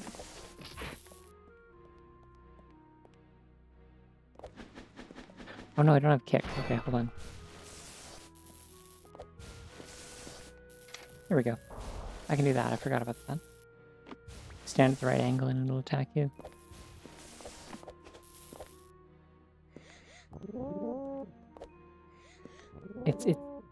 I gotta say, like, Ocarina of Time is another one of those games that I think is really funny in terms of, like, people being like, I'm gonna play this for the first time in, like, present year. Like, I've never gotten around to playing this, and nobody better spoil anything about, or for me about how anything works. And it's like, no, I mean, people who owned this game in 1998 had, like, a really comprehensive instruction manual with awesome little renders of every item in the game and hints about, like, how there will, in fact, be time travel at one point, and, like, hints on how to, like, get a horse, and stuff like that that's, like, not intuitive unless you have a hint about, like, where to look, and the fact that they're, like, a possibility in the first place. Just seemed kind of silly to me, I don't know. Alright, well, I can't go this way without some way to kick. Yeah, like, same sort of thing is like, like, I don't use guides, and it's like, I played Zelda 1 without a guide, and I'm like, cool, did you have fun doing that? Because, like, that game sucks ass to play without a guide. It came with a fucking fold-out map in the instruction manual because you need it. Like, because you're not supposed to be, like, walking around all of Hyrule, individually bombing every tile on the map to find all the hidden, like, caves that have the item that you need so you can get a better sword. Like, you're supposed to have hints about stuff like that. Or, like, how do I kill this enemy? Well, the instruction manual tells you that, like has, like, a list of all the basic enemies, and it says that this one, like, you know, dies to, like, arrows or fire or something. Oh, I have Plane Jump. When did I get that? Cool.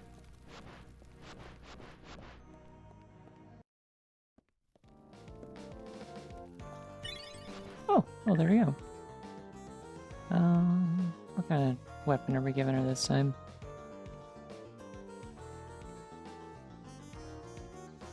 I mean, Buster Sword probably is as good an option as any. Make sure my color matches my sweater. We're good. Yeah, like, it's, like, I don't know. I grew up on a culture of, like, zero shame around, like, looking up walkthroughs, because when my dad, like, even with the instruction manual, like, when my dad played Ocarina of Time Majora's Mask, like, I've told this story many times, but he, like, literally printed off, like, an entire GameFAQs walkthrough off of the internet on, like, a college printer. And,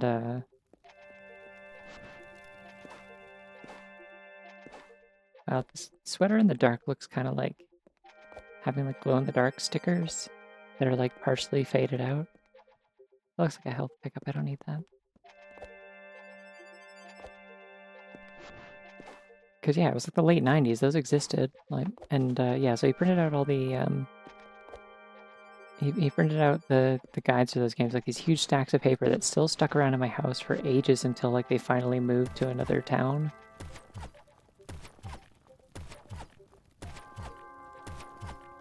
And yeah, like, that stuck around. Like, I used those for when I played, or my dad used those for, like, when he finally came back to Majora's Mask, because he got stuck. He thought you had to do the thing where you like defend the ranch from aliens, which just gets you a bottle and like a mask. It's like completely optional unless you're trying to 100% the game. But he thought it was like mandatory for progression. And he just could not do it. So he just never finished the game. He never got more than like, he got the Zora's mask. I don't remember. I think he maybe beat the Great Bay Temple. I think he had like 3 of the boss masks on his save file, but that save file stayed there like forever and he never finished it. I didn't mean to do that. Oopsie.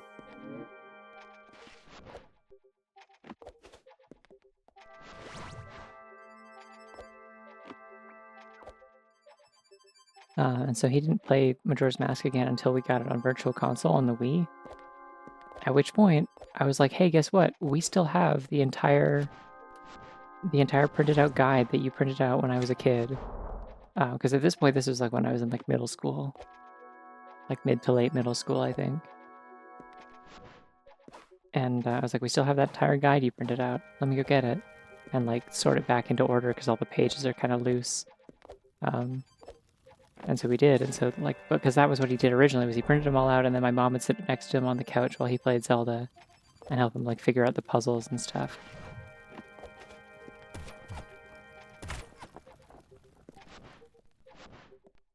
Because he was just bad at like spatial navigation in games, I think, was kind of the issue. Come on.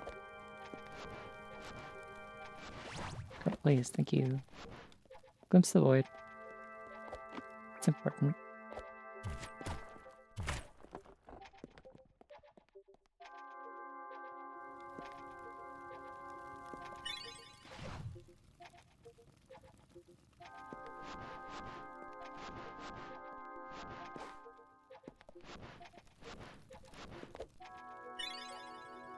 Yeah, I don't know. I think having a navigator in a game is fun, but I also, yeah, so I grew up with that, so like my experience with like trying to figure out difficult or confusing games is like, I'm gonna keep playing this until I've like really satisfied my sense of like, I've tried everything I can think of, I've been running around in circles and I'm like starting to not have fun anymore.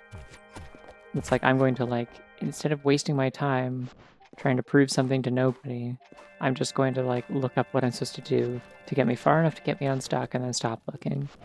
Because I still want the experience of figuring stuff out, but like, I don't win anything by like forcing myself to like have a bad time, I guess. I'm slightly more inclined to force myself to have a bad time when I'm streaming because I just generally have like a better experience when I'm also hanging out with people. But if I'm like playing something by myself and I don't know what to do, like there is a point where I will look up like a quick hint just to get me back on the right track. Just like, hey, is there something stupid I'm missing here? Yeah, there is. Okay, cool.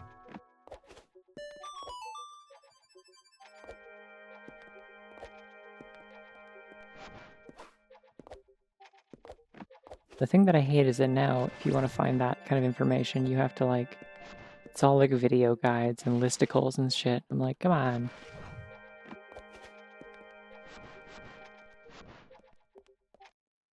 That's so much more pain in the ass to look through. Even just like when I've been trying to find stuff in the new Pokemon, and it's like, I'm like, hey, where does this thing spawn? Because like it only shows up in the rain, and so I need to know like what the locations are so that like on rare occasions when it rains, because I can't control that, I like know where to make a beeline for, or like where on the map to warp to, or like where do I go to buy this item? Because I know I found a place for it, but I can't find it now, like stuff like that. And it's like every single time I want to find that, it's like some sort of like even just going to like IGN or something, it's like, so you're playing the Pokemon Legends ZA game for the Nintendo Switch. You may be wondering, how do I do this? And I'm like, for the love of God, just tell me where it is.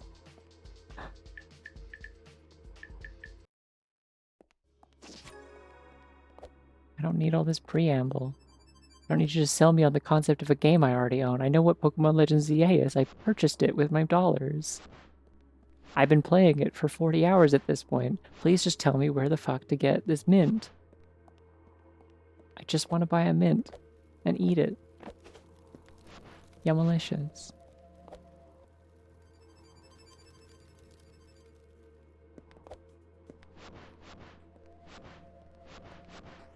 Yeah, videos are helpful for certain things. But they're really hard to like scrub through unless they're like meticulously timestamped or something. And also like that sucks when I'm like on stream and need to figure something out. Like I specifically remember real ones remember when I streamed yeah, I can get through this, okay. Real ones remember when I streamed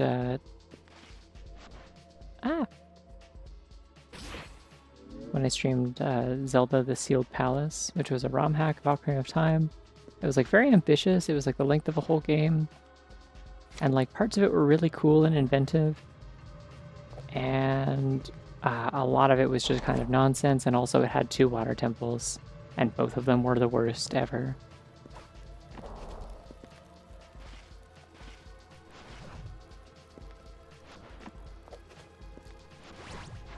Ha! Aiming. Sometimes I'm like, ah, damn, I can't get myself to do a slide jump to save my life. And then other times I'm like, cool, anyways, I'm going to do a slide jump off of like 2 millimeters of floor and still pull it off somehow. Well, okay, so here's the problem with Sealed Palace. I don't know if this has changed at any point, but there's a big key in there. I don't know if this has changed at any point since then, but at the time it was made, it was really hard to implement mini-maps into custom ROM hacks. Like it's just something was weird about like setting up the like positioning with your little indicator and stuff on screen so you could see where in the map you were. And so, and like mini-maps are so helpful for like navigation in a 3D Zelda game, right? Like it's so helpful to be able to see like what room or like what door you came out of and which direction you're facing, and yeah, like some of the dungeon designs in that are just like legitimately bad. But a lot of them would be saved by mini-maps. I'm not sure if the water temple would have been, but it would have helped. I was in there for hours and hours and hours. And it's like it has all the same problems as the regular water temple, but like multiplied by 10 because no map.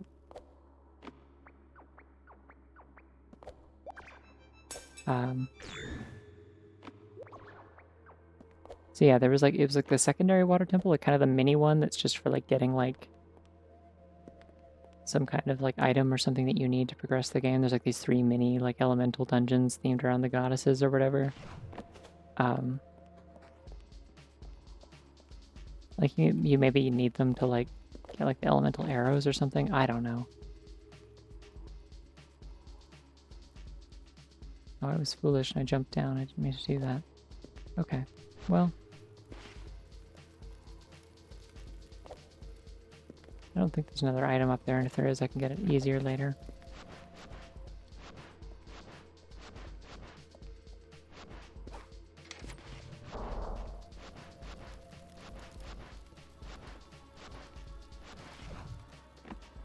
Anyways, for all my bitching about Sealed Palace, I do think I have to give it props for 2 things specifically. One is that the House of Sculpture in that game was sick as hell, scared the shit out of me, but like in a way that was cool, and like I was like, okay, yeah, you know what, hats off to you, you got me there. Like they did some like Resident Evil like fixed camera jump scare kind of shit, but in a Zelda game, and so it was like completely like there was no like preparation for it. You don't like see it coming or expect that to be a trick that it's gonna pull, because it's like one of the only places in the game that does some fixed camera stuff. And it's like really subtle little things too. Like it's not like necessarily like jump scares. It's just like you walk around a corner and you see like a door is a little bit ajar, like someone's watching you, and you take like 2 steps into the hallway and the door slams shut. It's like, huh? What? And then there is a jump scare, because then they get you another time where you walk around a corner and there's a fucking Rita that screams at you.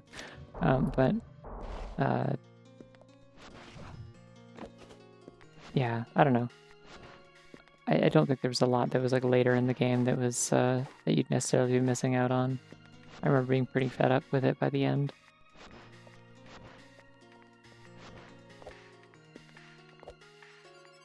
I don't know, it's just a lot of stuff that was like, hey, we're subverting the mechanics of how Ocarina of Time is supposed to work and what you're supposed to expect from it. And we're going to use that to do some cool shit. And I like really appreciated that genuinely. I still don't have a kick. How do I not have any kicks?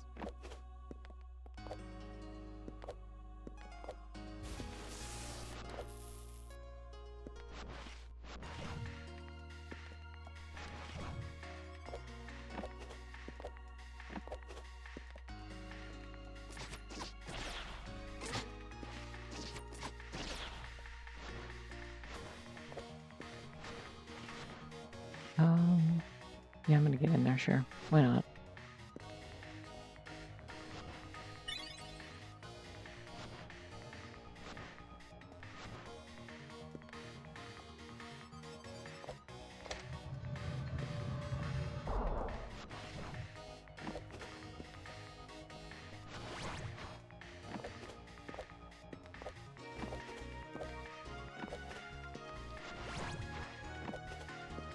I think I also found the graveyard very early on, so I didn't have this problem. Like, it's just there. There's not that many places you can go in the town initially, so I just was like, oh yeah, the graveyard, here it is. My condolences. Did you at least get to like the cool, like weird ass, like kind of, it's like a Jabu Jabu's Belly dungeon kind of, but not really? Because I really liked that one. I thought that was super well done. I think it's literally just called the Nightmare. Because you were like going into someone's dream. And that's where the dungeon is. There's like this guy who's being like tortured by a painting that he created. Ah, damn. Okay. So you didn't get quite far enough to see any of the cool shit. That's too bad. I don't know if that game's necessarily worth beating, but there's enough cool shit that it's like... Oh, I can't stand on its head. Okay. There's enough cool shit that I feel like it's worth like displaying a bit of. Like the first half of it's probably good. Just don't do the water temple. Run away. Oh, you can.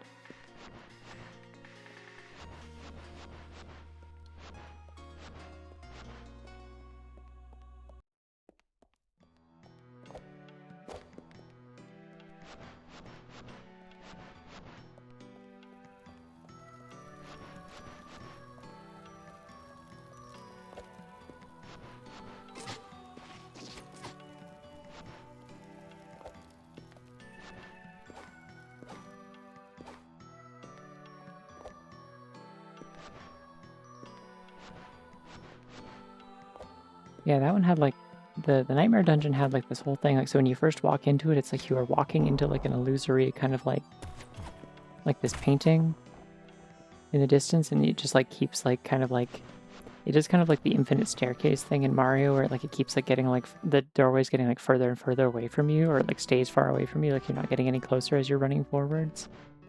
But as you do, like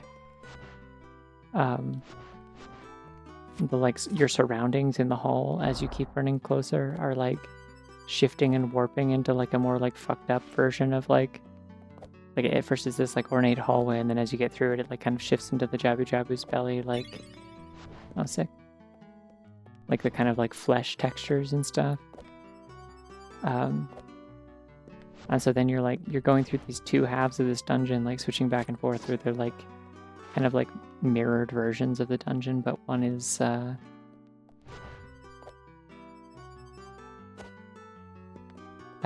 like normal, and it's like this kind of ornate like castle dungeon, and the other one is like all the same scenery, but it's all made out of like the textures and models from Jabu Jabu's belly, and so it's like just kind of like a weird flesh hell.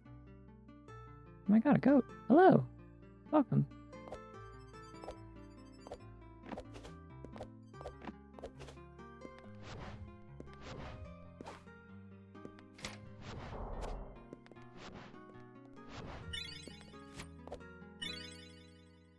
Hello, Sassy Benui and company.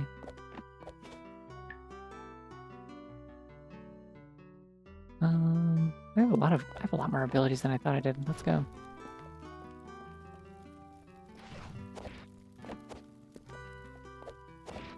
I love doing the library backwards. I love sticking my face into a wall and messing up the jump. These are two things that I love, things to know about me.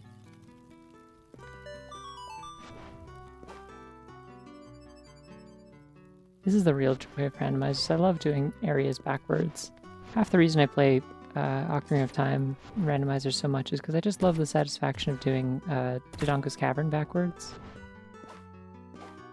As adult Link, it's just like, oh yeah, he's tall. He can do anything. Oh nice, I got martial prowess. I can hurt things so powerfully. Don't have indignation, but I'll take martial prowess. That's okay. Also have 4 keys, so we're almost done. I think I need Sunsetter though.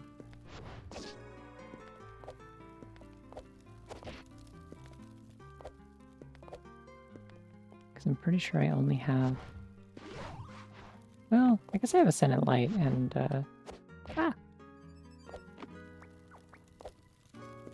have Ascendant Light and Solar Wind. I might be able to use that to get into...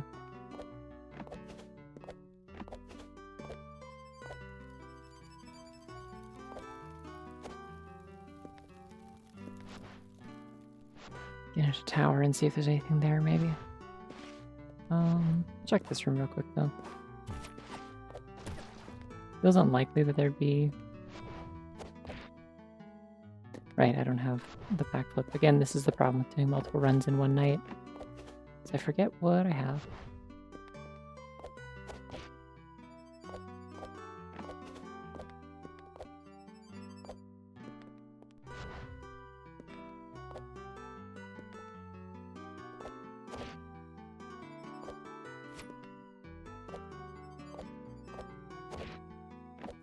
There we go. Boing. Truly, this is the Babbitt game of all time. This is Binky movement tech. Like when you fling yourself across the room with like Solar Wind and then like change direction with kick in midair, that's Binkying, I think. As close as you're gonna get.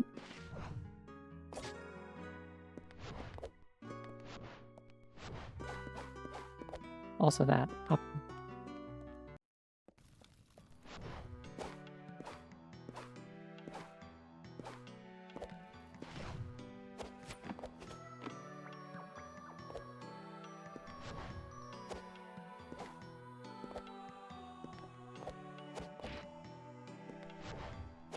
Ah.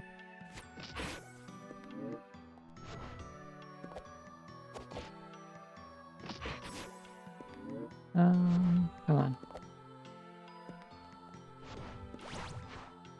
There we go. The lack of multiple kicks or like Sunsetter is really messing me up a lot.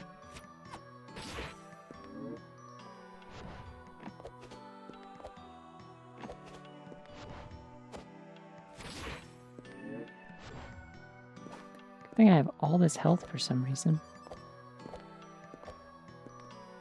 Okay, I'm gonna skip this whole puzzle and do this. Aha! Gaming. Please be another kick. Damn, that's the least useful. I never opened that. Like, wow, a map. What am I gonna do with that? That means nothing to me. All of my memory for navigation is like 3D landmarks and visuals and stuff. I know where doors go, you know? I don't like conceptualize an aerial view of the space between me and where I'm going. I know how to get there because I know what doors and rooms are in between me and where I want to be.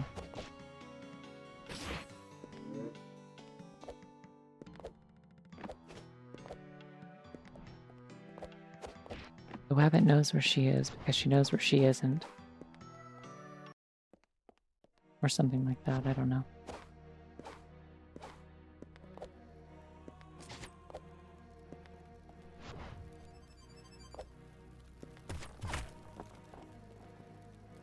There's a goat in there. That's not my business.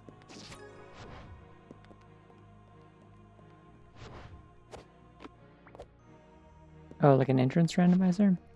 That could be neat, but the way that these work would make that kind of, moot, I guess. Damn it.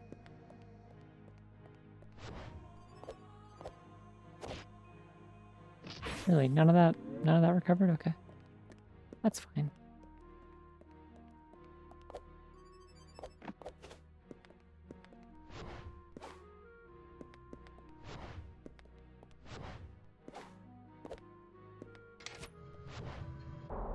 Because, yeah, I think people have asked about an entrance rando before, and the rando devs have said it's, like, not possible.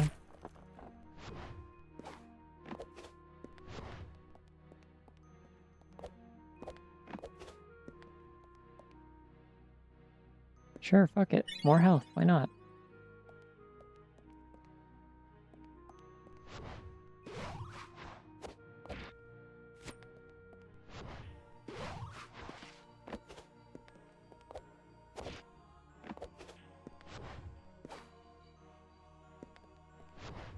Oh, I never woke up the guy. Neat.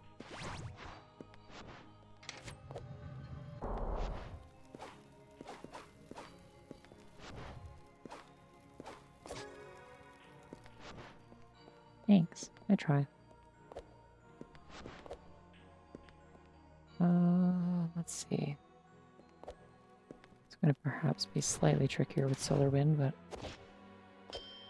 Oh, right, I forgot I have the intended mechanic to pass this room, and I don't need to do any of this bullshit that I usually do to skip it.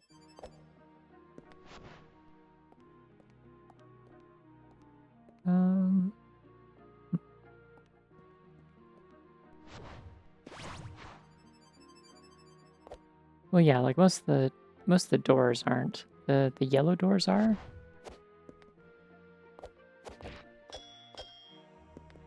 But those are the only ones. So like just ones that move you between different like regions of the castle.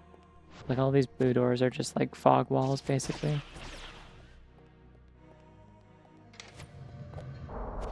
They just obscure what's in the other room.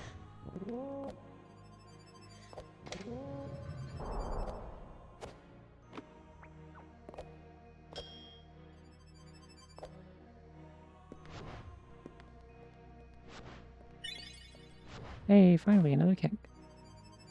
I should be able to access tower with that then one way or another.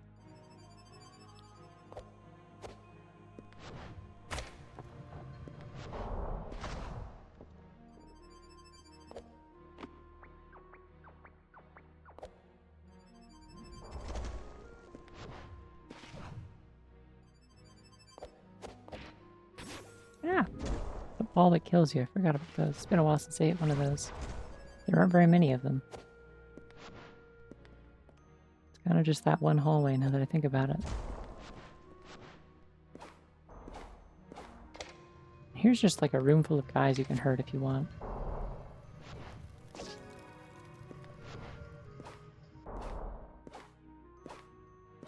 Which can be said of a lot of rooms that have guys, I guess, technically. Just sort of generally in life.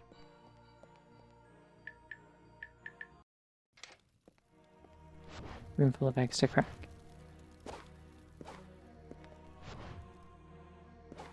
Me when I start a Discord server. Me when I join a Discord server.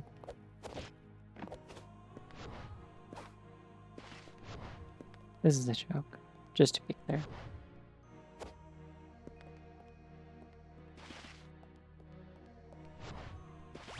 I'm just saying it's happened a lot. It's a trend at this point.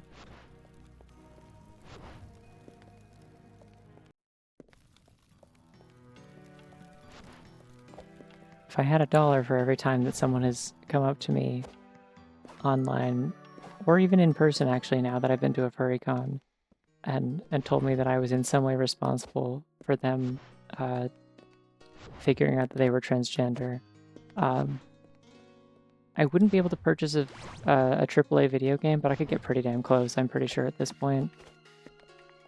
It is kind of ridiculous, my track record at this point.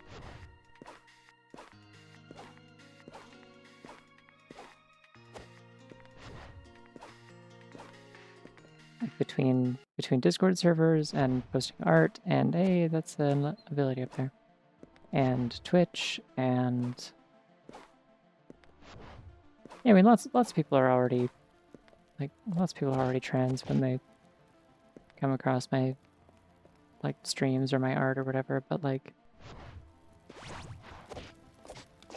I don't know. A lot of the time, like, people are kind of on the fence about things already, and they just kind of need like a push. And sometimes you come across somebody online who's like the influence for that. I can't say for sure like who exactly mine would have been, but I'm sure there were some. I think there were artists that I definitely like followed and stuff like that who like it was just sort of like seeing people online talking about their experiences and seeming like it genuinely made them happier and stuff like that and more confident. And I'm like, maybe I should doubt myself a little bit less on this and try some things out and see if it makes me happy. And it did. It's just, it was a long time ago, and I had like a vague sense of like who some of those people might have been, but they weren't like people that I was like close with or anything like that. It was just like sort of like, I don't know, artists I looked up to and stuff, I guess.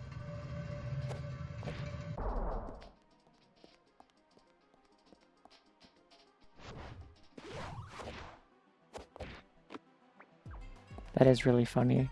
One of the funnier reasons to transition. Personally, I'm not necessarily someone who would advocate for like you should transition because it's funny. I think you should do it if you want to and don't if you don't. Like that's completely fine. I'm not out here like actually trying to like get converts. I was already a Mormon. I don't need to find a second thing to proselytize about. Like I just think people should do what makes them happy and they should be given the necessary encouragement and support to do so. Unlocked door and underbelly. Did that already. Double girl in Castle Sands. I still don't remember where that is, but I think I got it.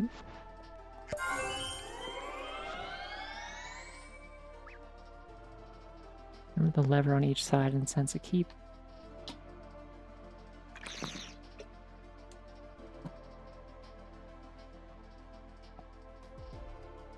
I don't know where that is. Wait, no, I do know. That's the...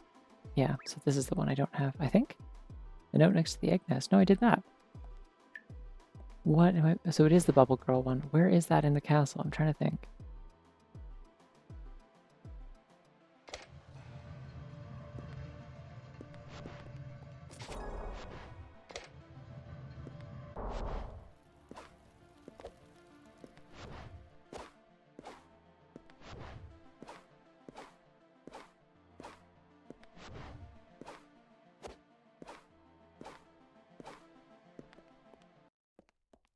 I don't know. I'm like...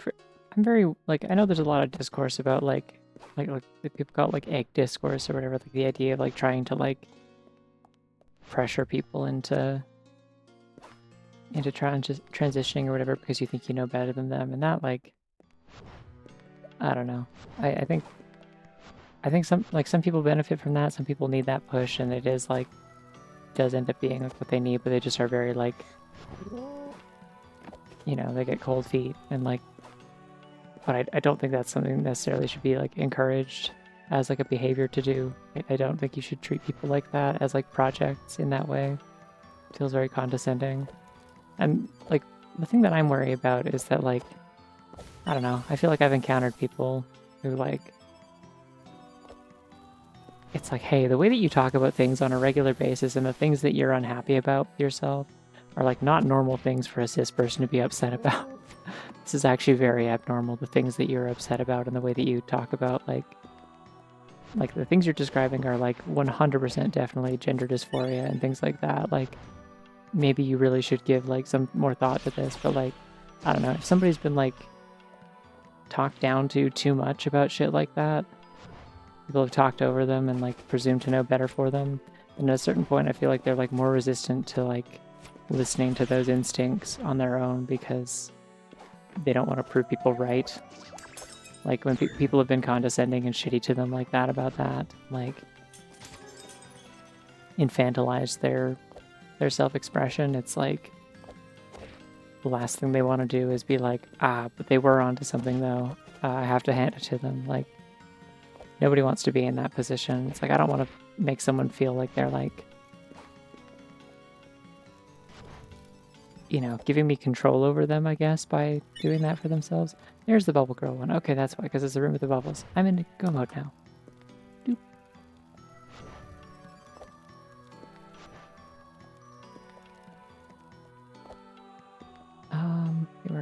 This way.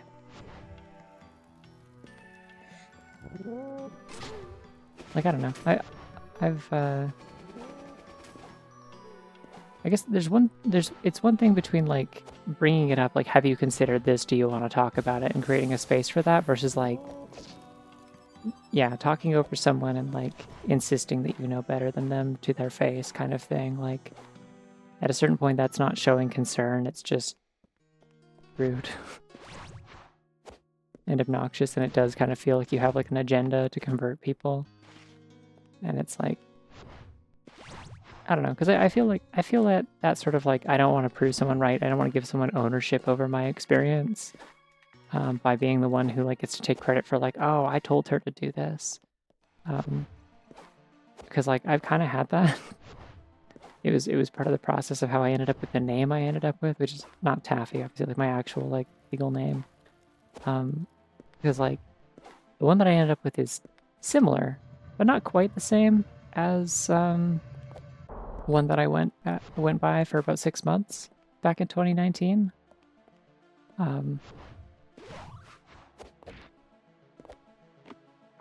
And it has the same, like, it shortens the same way as that name, but the one that I went by for that short period was suggested to me by somebody who kind of seemed to be like, I guess grooming is not the right word because I was an adult and they were also an adult and like close to the same age as me, but it was kind of like trying to like sort of like butter me up to like, I don't know, join her giant polycule of artists who do free art for her or something and like dote on her in a server that I was in without getting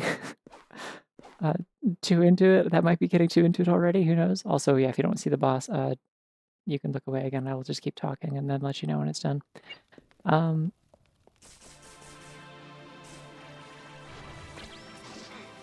But yeah, it was this weird sort of situation where it was like, yeah, trying to like kind of like butter me up and like sort of like force a level of closeness that I wasn't like super keen on with this person. And it felt like I was trying to be added to a collection sort of thing. And part of the process of that was like I mentioned, like I was working out a lot of like very early trans stuff while I was in that server because there was a lot of trans people, including the server owner and this person. And like I mentioned that I was like thinking about trying to come up with names, and I mentioned like some of the ones that I was considering, like some of the options and kind of the general vibe I was going for. And there's too many things in this room. Stop it. Please remove 3. I'm gonna die.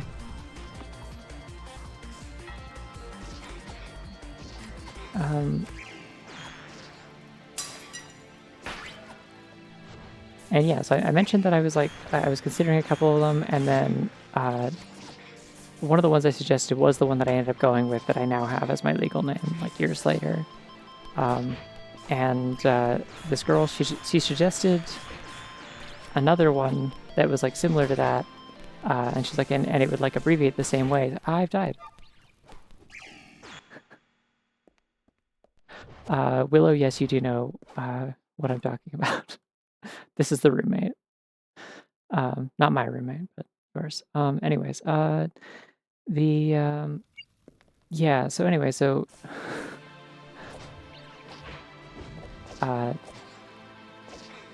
so they suggested this name and kind of like insisted on it and were like explaining the reasons why it'd be like really good and like where they got it from, and they're like, think it suits me for these reasons, and I'm like, yeah, okay, sure. I also like that name, and it still like shortens to the same nickname that I was thinking of, so that works too. So yeah, I went by that name for like 6 months. I asked people to try calling me that in that server, in private, just to feel it out, and I liked it well enough. I ended up getting into a relationship for a few months where that was like, for the entire duration of that relationship, that was what my girlfriend called me. And right around the time that relationship ended, it was around the same time that I found out that the person in question who had like suggested the name originally turned out to be like a real terrifying level of piece of shit. Like we're talking like multiple call-out posts about like really serious shit from like numerous people who came out like sharing their like horrible experiences and stuff. And I was like, oh god, I really don't, like, I already was kind of like on the fence about keeping this name, and now I really don't want that association. Because like ever since I started using it, this girl kept joking about how like she named me, and I'm just like, yeah, no, I don't know about that one. And so like, yeah, I don't know, that was just a name, but like if someone like, you know, tried to like take credit for like your entire like gender identity, I can see that being like very like disempowering. So like, yeah, not quite the same thing as the egg cracking thing, but it's just like it's the idea that like um cool, that's wild. Anyways, I'm done. You can look now if you don't want to look at the boss. But yeah, so that was like a whole thing. But the point is like I kind of understand like the idea of like I don't want to like do this thing that I otherwise like or feel good about because it feels like I'm giving credit to someone who doesn't deserve it, or it feels like somebody wins or has power over me. There's probably all sorts of people like that on the internet. The internet's full of strange people. All right, I'm going to do one more seed tonight, and then I think I'm going to be done. I'll end a little bit early because I want to... I want to go to bed early because I need to go to the bank later. And they close at like 5. Yeah, I don't know. Apologies for sharing if that was like a bit too much, but just kind of giving an example of like sort of that phenomenon of like a dynamic, I guess. All right, final run. What are we wearing?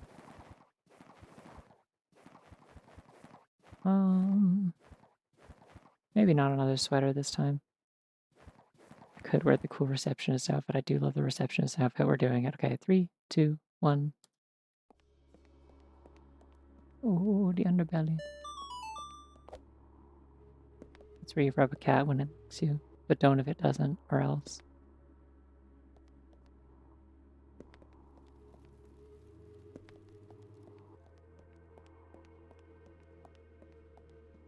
Oh god, yeah, no.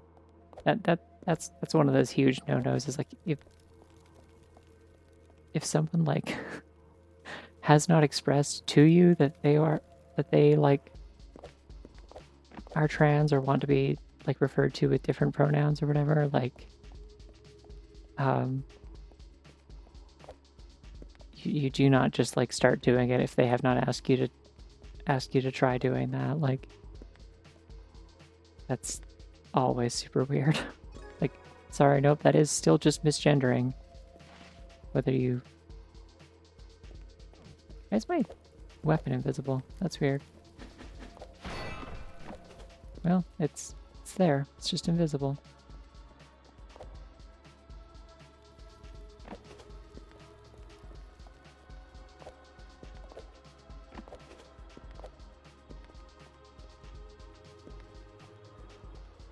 Exactly, yeah. I have to go the long way around because I don't have a way to kick this or anything. Yeah, like that's the thing, right? It's like at the end of the day, it's like there's a big difference between being like, have you considered this? Or like, this sounds familiar, have you considered it might be this? And like offering someone like a space to talk about something versus like saying, it's this. I know what it is, it's this. Well, I mean, she'll have a weapon once I find one. I just need to... I can't get up here. Why did I come in here?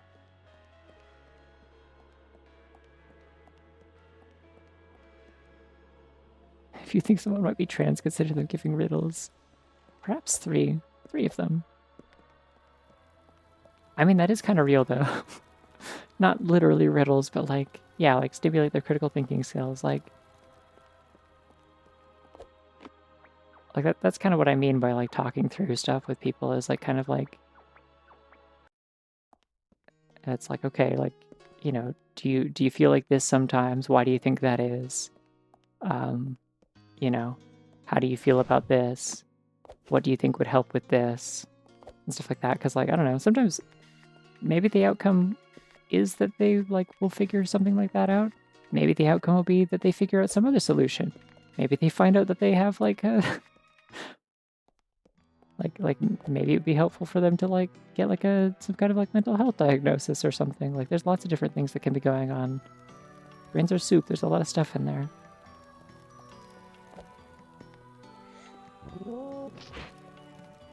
It's too bad I don't have my sword. I would love to Socratic question these eggs right here. As their general feelings on sphinxes, there may be a correlation.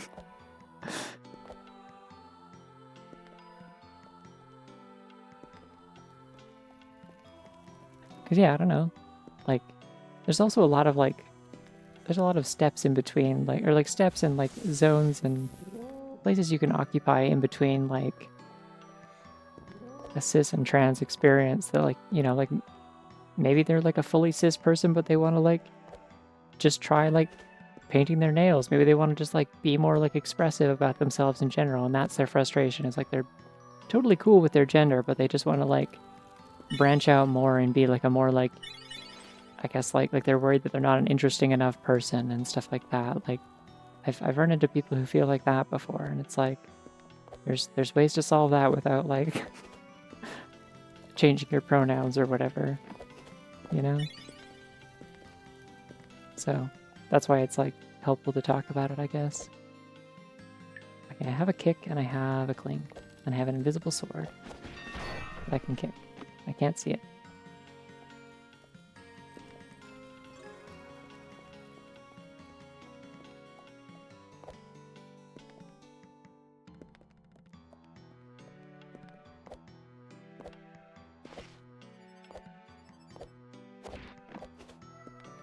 Like, yeah, I don't know. Maybe some people just like would benefit from going through an emo phase they never got to as a kid or something like that. Like, you know, a lot of people who like end up like transitioning or things like that, like there's some amount of focus on like sort of like missed opportunities and like I want to like reclaim like lost time and stuff like that. And it's like you could feel like that without it being a gender thing as well, you know? Exactly, yeah, yeah. Gender norms are fake and even cis folks can find them shitty and restricting, exactly. So like if you create a safe space to, you know, do things as extreme as like, you know, mixing up your gender and stuff, like you can also create a safe space to like just be like, hey, I think I should like dye my hair, like grow it out or something like that. And it doesn't have to mean anything deeper than that. It's just like I want to like explore new ways to express myself or something like that. I can't get out of that room if I grab that, so in fact I don't think I can do anything here. Because I can't break out of this either.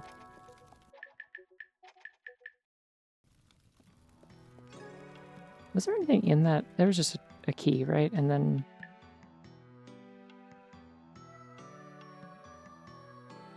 I don't remember what was in the dungeon room. We'll have to go back at some point, probably.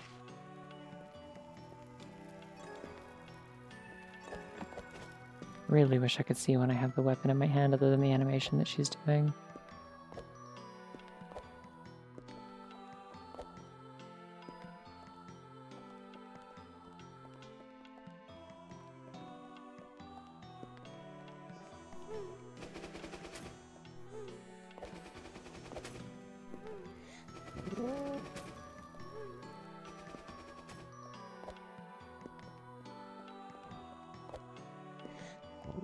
Yeah, absolutely.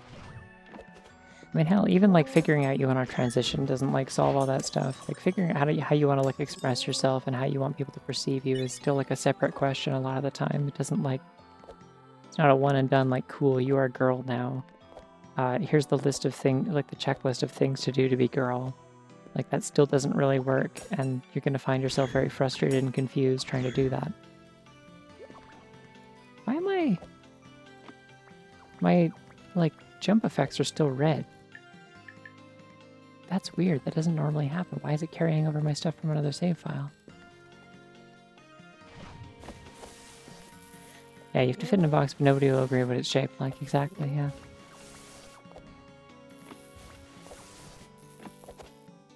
Like, that's half the reason why I went, like, they, them for so long, like, primarily. And, like, still enjoy using it. Is, like, I don't know. I like the wiggle room. I like the part of it that's undefined. That's just like, I can do whatever makes me happy, and it's not anything for you to worry about as far as whether I'm not, like, there's no way for you to say that I'm doing it wrong because, like, there's no preset parameters for it.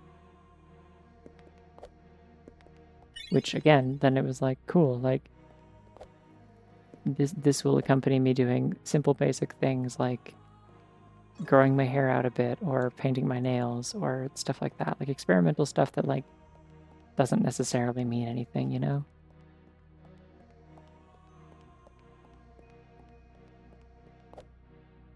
Yee.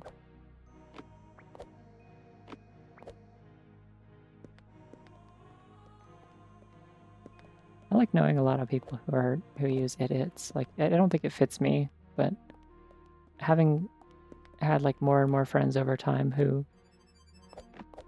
I've gotten to know who are like down for that, I've kind of like picked up on some of like the variety of vibes for like why someone might enjoy that, I guess. And that's been fun. I like making characters now that use idiots because it's like oh whoops, hold on.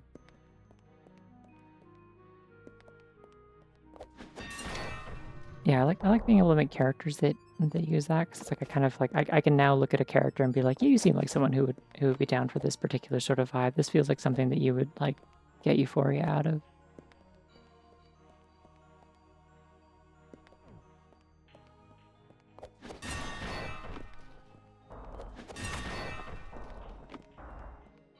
We asked like plural pronouns. Yeah, those are neat. I have a hard time like writing in them and stuff like that. Like I feel like I would struggle to use that naturally for me. But again, that's just not my experience. So it like makes sense that I wouldn't necessarily relate to it in the same way. But I think it's neat. I don't know.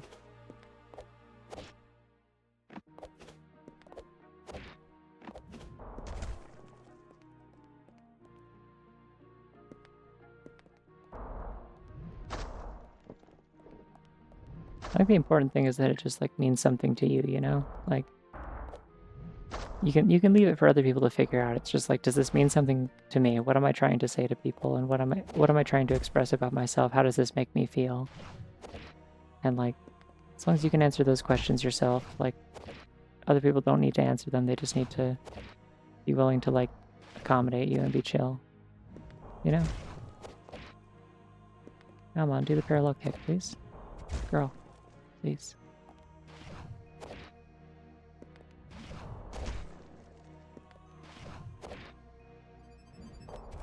Oh, that works. I also forgot I can ride on that. Yeah, I know a decent amount of plural folks who use it. I don't know if I know a lot of people who use like a kind of a singular royal we. You can do it though. Nobody can stop you.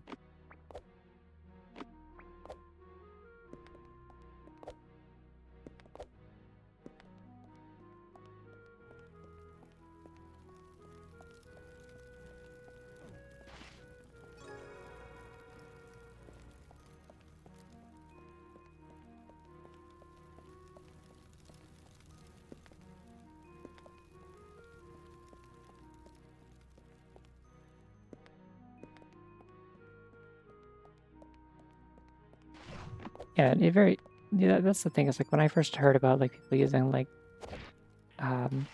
its pronouns, like I avoided using them like the plague if I had any other options. Like if someone was like I use like she it, like I would always use she, not because it was like, you know, like more than anything it was like I'm scared of doing this. This feels like a thing I'm not supposed to be able to do. Like it feels similar to like kind of like being told, hey, you're allowed to like reclaim this slur if you want. Like it's like, oh, but can I though? Like it's like,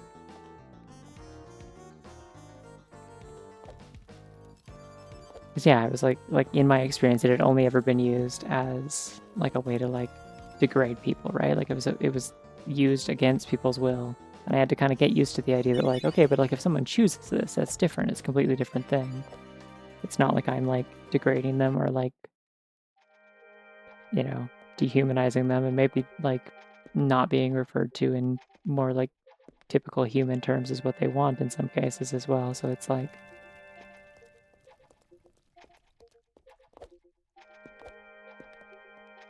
you know, it's a learning process. I've fallen into the pit.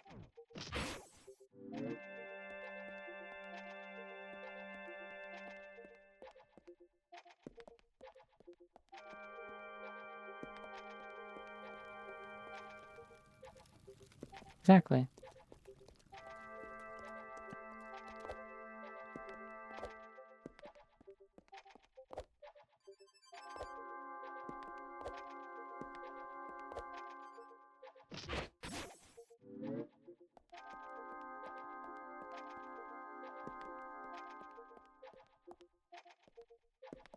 Yeah.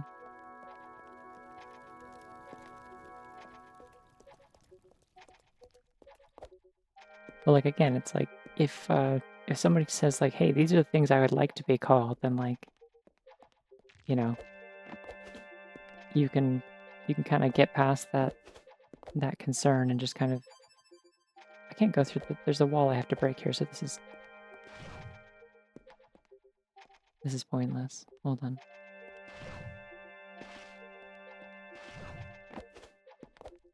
Let's go back.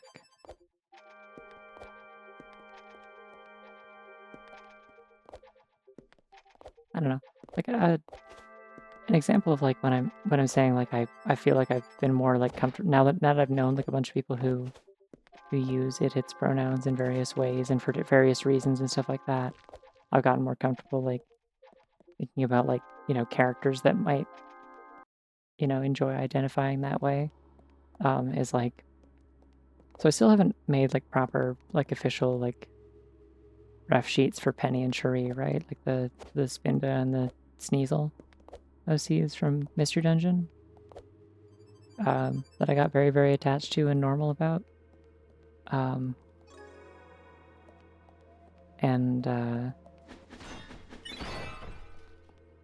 where's my sword? Where is it? Where's sword? I don't know where it went. Oh, I have it. Okay. And yeah, so like one of the things that comes with that is that I haven't really thought about like, oh, I'm like scooting now. Oh, we're scooting. We're Mario Kart Wiiing again, but like if I had a stomachache. Me when I have a Mario... Me when I have to Mario Kart Wii.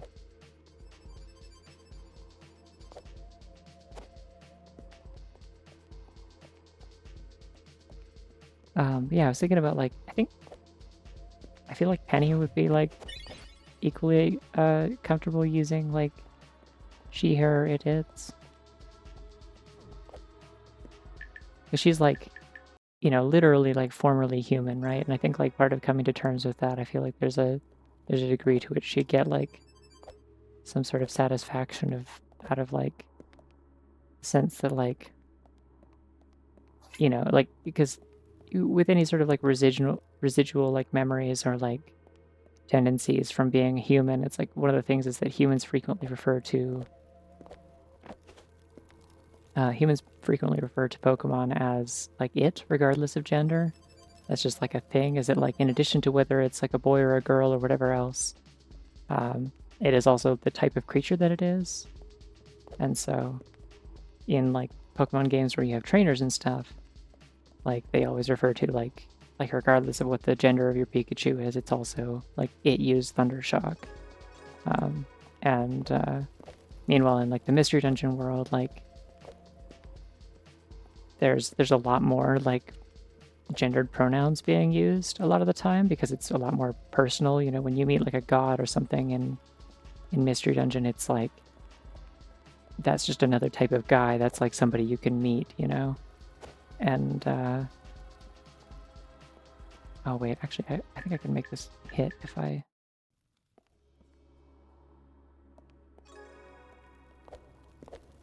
and yeah, so I don't know, I like the idea that she kind of like has a sort of like residual instinctive thing. She's like, I'm, you know, I used to be a person and now I'm kind of a thing too. And rolls with that.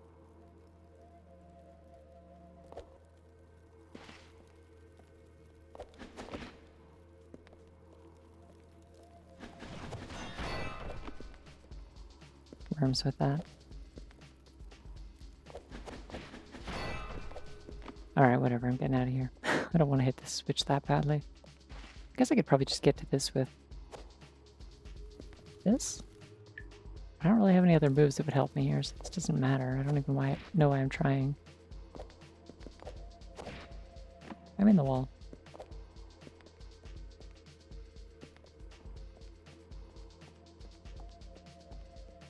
I don't know, it's a little bit cheesy, I guess. I like the idea of it just sort of being like, kind of like the combination of having like a fresh slate where she is like in a new place and like introducing herself to people in new ways and kind of getting to know herself freshly as well.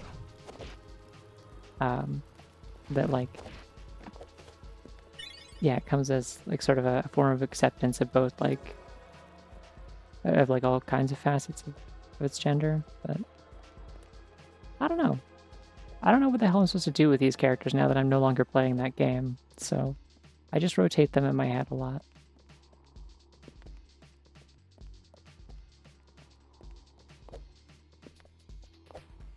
Like, I think the most I'd said about Penny previously was that I just thought it was kind of funny that, like Cherie is, like, explicitly transgender to the point that I didn't even realize until, like, halfway through the game that the game would technically designate her as a male Sneasel. And so I was like, yeah, it's fine. She just didn't get her, like, ID shit sorted out yet. It's, like, pretty recent. So her ID still says that. But it's cool. Everyone's normal about it.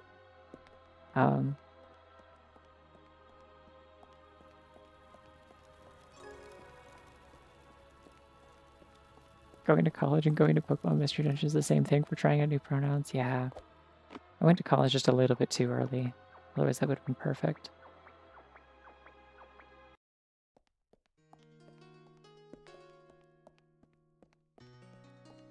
I went to Furry Internet for that. I went to Fursona for that.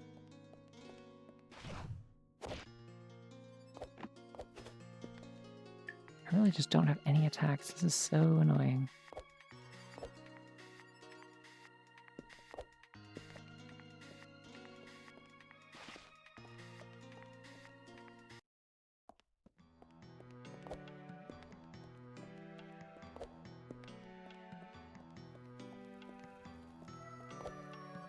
But yeah, it was like a whole thing where like Cherie is like explicitly transgender. That was a thing that I established from the start, and I was like sticking with that.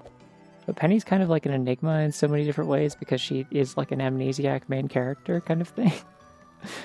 And so the only thing that you know about her, really at any point in the game, as far as like who she was previously as a human, is that like other characters knew her, and she was a girl named Penny, and that's all anyone knows.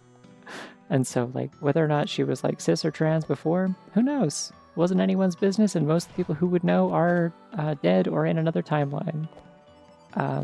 So doesn't really matter. And then like,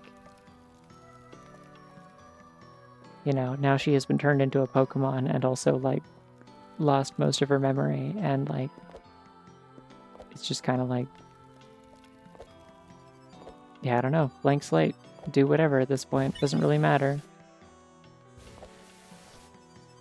But like at the same time sort of like spiritually trans regardless, in terms of having to like kind of rebuild her identity from scratch and like make choices about who she wants to be. I think that's neat.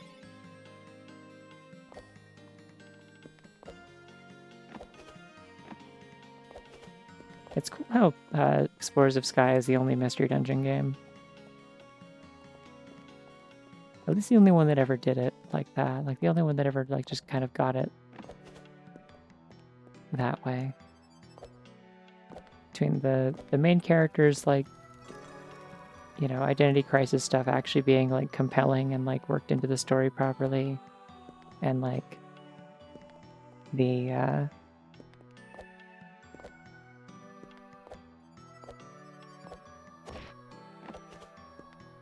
am I trying to go?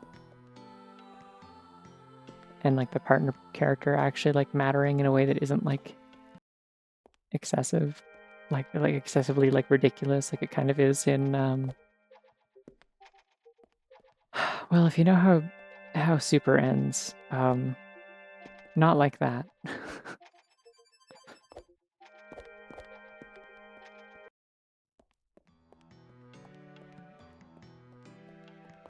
But like, I think I like straight up could write like essays about how like Explorers of Sky is the only Mystery Dungeon game where like the relationship between your two protagonists feels like it's really properly like fleshed out in a way that matters to the story at all times, and like where you just kind of can't help but like get attached to both of them and like instinctively understand why they care about each other by the end of it. Godspeed, I hope your bath goes well. Don't talk to strangers. Be safe. I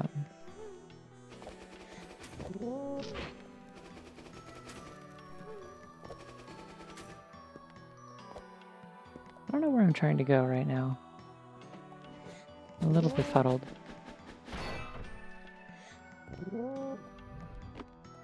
Really feel like I've missed somewhere obvious where the sword has to be.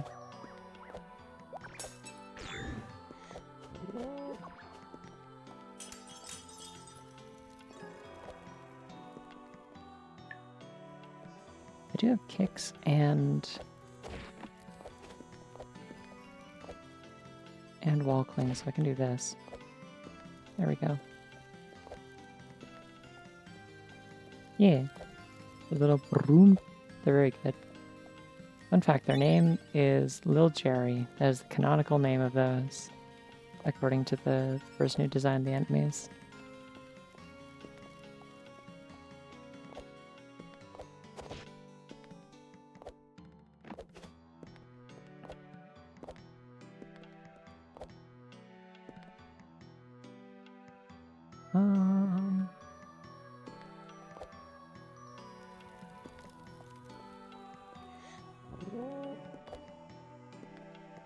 A goat bunny, but the ears and antlers are combined. She hears through them like whistles.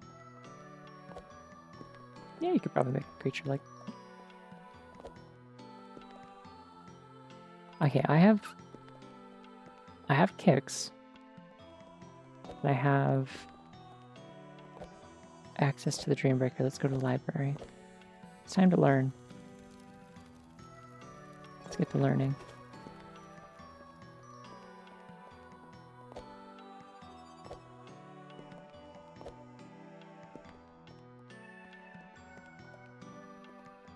Ah.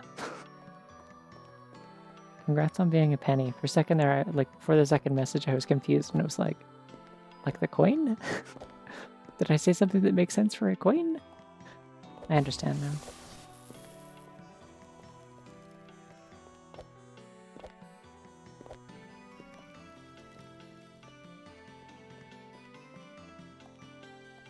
The Learnberry.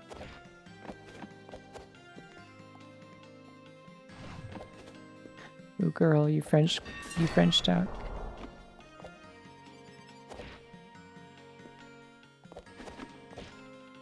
This joke isn't really anything, and I'm pretty sure I've made it multiple times. For those confused at my nothing joke, the way that they spell, like the equivalent of quack, like the way that they spell the sound that a duck makes in French, is coin, coin, coin, which is the way they spell it out is like coin in English.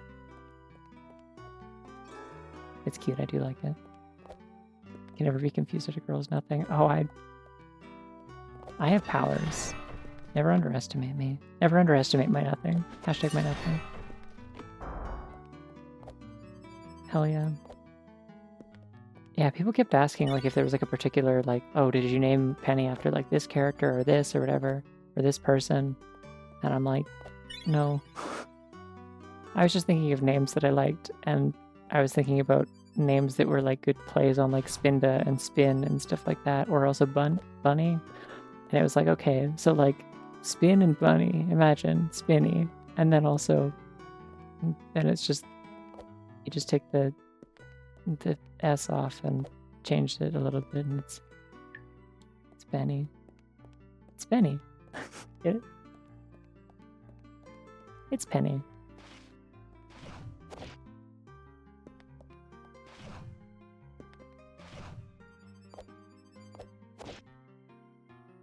Okay, I think I can make this. Come on. grabbed a ledge there somehow.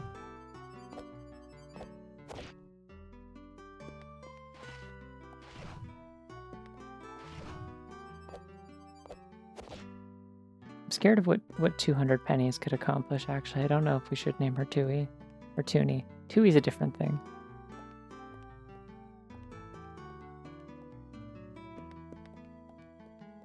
Obviously, that's the dragon from Banjo-Tooie. The hit new character that they added in the second game.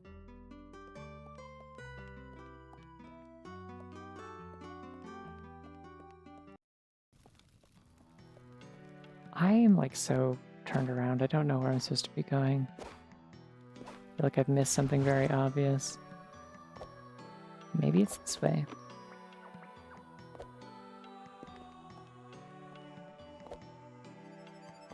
Oh yeah, and the reason I named Cherie, if you were ever wondering that, is it was a play on... I was like, what if I had like... Because I have the Hisuian Sneasel / Sneasler in my Emerald Rogue save file. That's kind of like my main starter Pokemon in that, my go-to. And her name is Cheerleader in all caps without the last E, so it's spelled kind of like for alligator, where you have to cut it short to fit in the character limit. And I love Cheerleader to death. She's very important. And so I was like, how do I turn that into like an actual name as like kind of a cheeky reference? So I named the Sneasel Cherie. And then... It's fine. I have 2 keys. As soon as I get that goddamn weapon, we'll be out of here in no time, don't you worry. I didn't say it was necessarily before bed, it's just that I don't want to stay up late. If my Emerald Rogue run hadn't died after a gym and a half, like, we could have still been playing that easily at this point and not be anywhere near done. It is ridiculous how much this game doesn't want to give me a sword, though.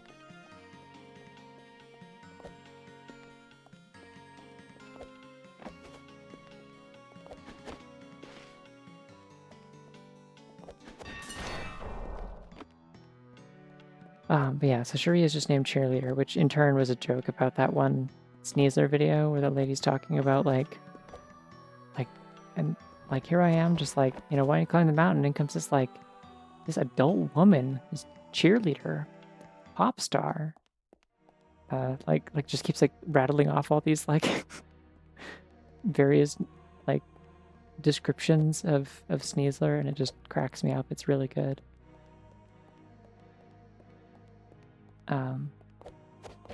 So that's why she was named Cheerleader, and then Cherie is named after that.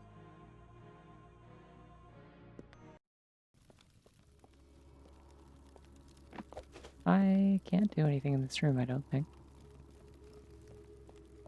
Oh, time to leave.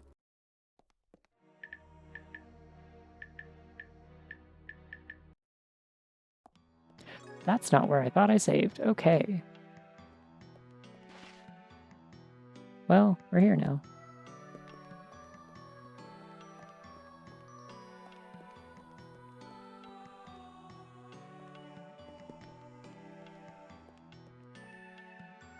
Yeah, I'm really good at Pokemon names. You've seen me play Pokemon so many times. Sometimes they're stupid names, but I am good at them.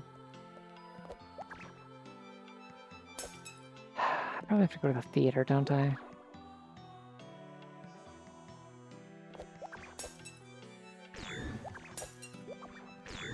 Can I go in this room like the correct way for once in my life? Actually, I don't think I even can, because I don't think I can climb up this room with the abilities I have. Yeah. Theater it is.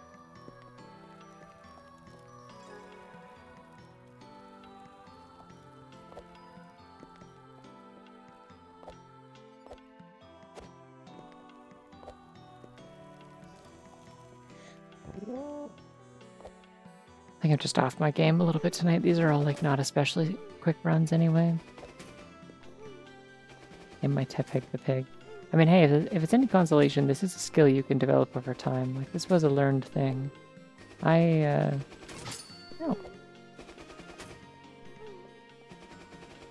My first ever Pokemon, the first one I ever had in Leaf Green, when I played that as a kid, named that guy Bob. I deliberated over what to name this Bulbasaur for, like, which one to pick and then what to name it for, like, fully an hour, I think. And then finally landed on Bob.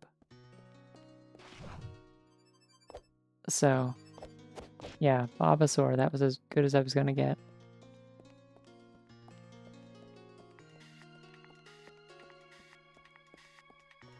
After the previous person I knew, oh, Bob the Tomato, I thought you were gonna say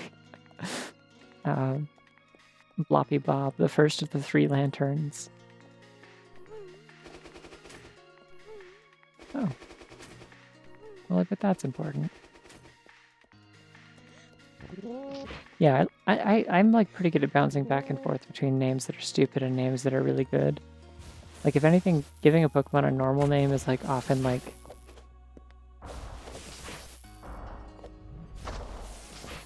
almost like more of a cop-out than I don't want to be here. Yeah, I wouldn't get a Reboot reference about Bob. Like, I wouldn't have. I watched Reboot. I was very young. I don't remember characters from Reboot.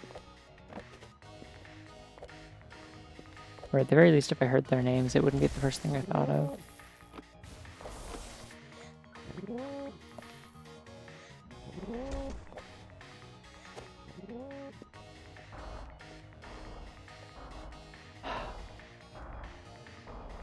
Is there any point in me coming up here? I don't know.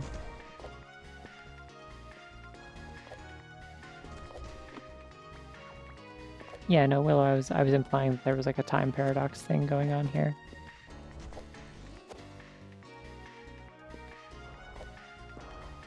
Some kind of loop, perhaps. I'm going to the freaking theater. That's what it's called. I think I can get into the theater with 1 kick. It's probably fine. And if I don't, I'll die. Yippee. Oh, there's something up there. Yeah, okay, so I can reach that with 1 kick.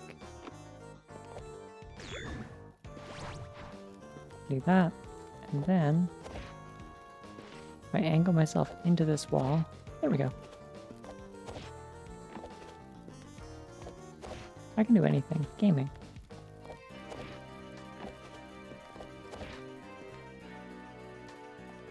Do I go for this, though? I don't think I can quite get far enough with just the abilities that I have is the thing.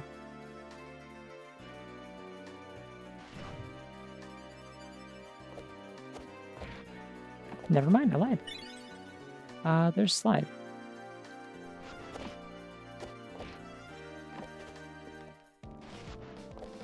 Fortunately, my hands are sweaty and I slipped the input.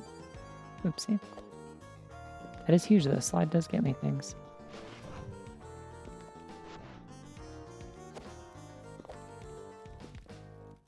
Appleton named yum.com after a tweet you saw recently. Yeah, I know the tweet, actually.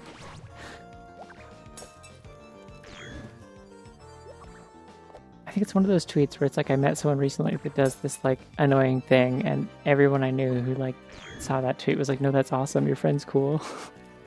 Coward.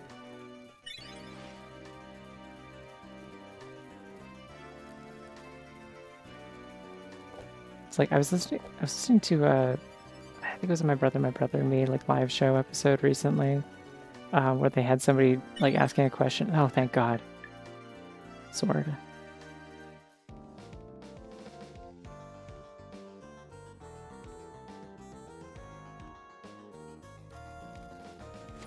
Yay.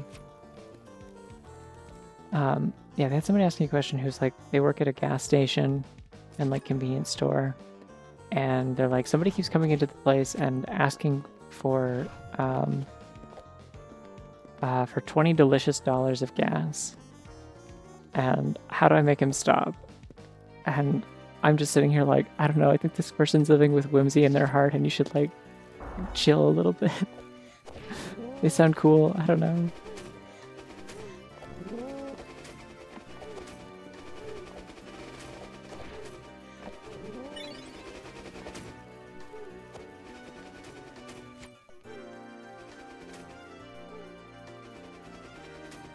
You grow old, you live on. You find yourself within yourself.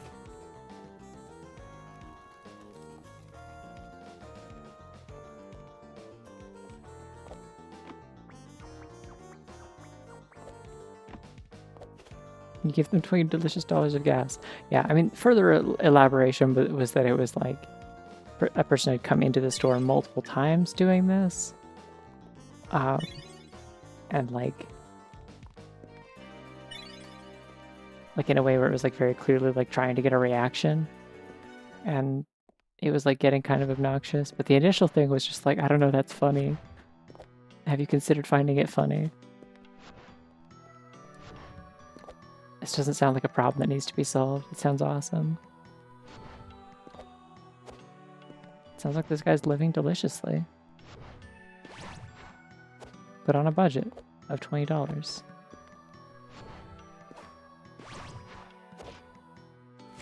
Alright, I have Sunsetter. Wing.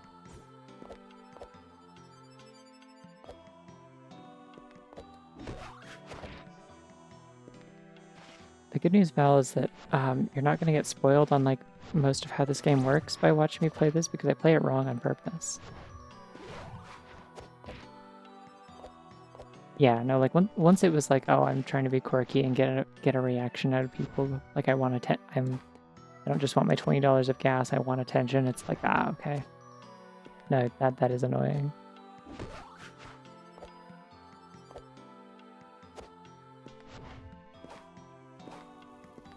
Like I definitely like. I didn't work at like any one place long enough usually for that to like really become an issue, but I definitely had like a couple of regulars at the one place I worked who would like try and have like a bit, or they'd always ask me like the same thing or comment on the same thing about what I was doing or what I was wearing or something like that. It's like, this isn't as good of a conversation starter as you think it is, and I'm very tired. And my idiot coworker keeps going on her lunch breaks and not coming back for like 2 hours in like and hers is before mine, so I can't go on my lunch break till she's back because we're the only full-timers, so the store would be empty if I left. And so I'm just sitting here fucking starving because I have to watch the tills because no one else is here. This was years ago. This was fully a decade ago at this point, but still mad about it, I'm not gonna lie. Sitting there like, motherfucker, you can see how skinny I am. Let me go get my lunch.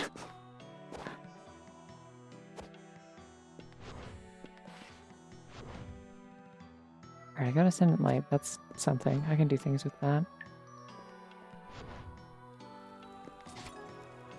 What can I do with it? I can go do the throne room. That's the fastest way there. I can also do the library. I didn't actually do anything in the library. Anyways, at that job, yeah, it was like people would just try and be quirky sometimes, and it's like, man, this is a small town, like, I don't know where you live, but probably like a lot of people around here do. Please don't make me annoyed. Because I won't do anything about it, but I'll be really mad that I can't do anything about it. I'll be sitting here wishing I was the type of person to do something about it. And that's like almost as bad. No, that coworker was just strange. It was like she just kind of viewed herself as like a self-appointed middle manager kind of thing. Like we didn't have those. It's like, girl, there's like 6 employees. This is a local business. Like it's a party supply store in a town of like 5,000 people. Like you don't have an office. You don't have like office business to do. You don't need to run to the bank every day. Like you're just skipping work, and I'm the only one here to take the fall for it because there's not that many employees and we're the only 2 full-timers. And it was like a girl I went to high school with, and so it was like, this is extra awkward because like you suck as an employee and everyone can tell and everyone hates you, but like I feel responsible because like, nice, 4 keys, we're almost there. I feel responsible because like the boss like mentioned, like the owner was like, hey, like I interviewed I interviewed this girl, and like she seemed like, you know, qualified enough. Like I'm thinking of hiring her. It's down to her, or like one other person. She mentioned she knew you, like she went to school with you. She was in your graduating class or whatever. Like, what's your take on her? Obviously, I'm not gonna like, you know, it's not gonna come down to this for my decision. But I'm just curious if there's like any like red flags or like, you know, is she a good student? Is she like honest? You know, or does she just like talk herself up a lot? Because she seemed very confident. I'm not sure where that was coming from. Oh yeah, go mode, yippee. And I was like, no, I mean, we weren't like close or anything, but yeah, as far as I know, she was like a, you know, one of like the better students, got her shit done. She was like responsible. I don't know. Which was true. Bad employee. Terrible coworker.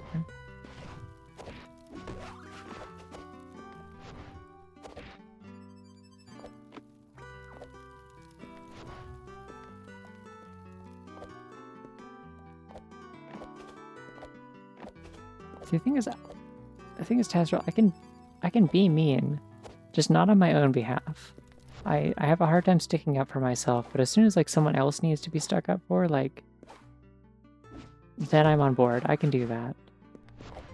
Like, I think the thing about the world being full of so many people who are timid like me is that there's an ecosystem where they need other people who will say shit when they can't, and then they do the same for each other. And like, you know, everybody needs somebody who says, she asked for no pickles.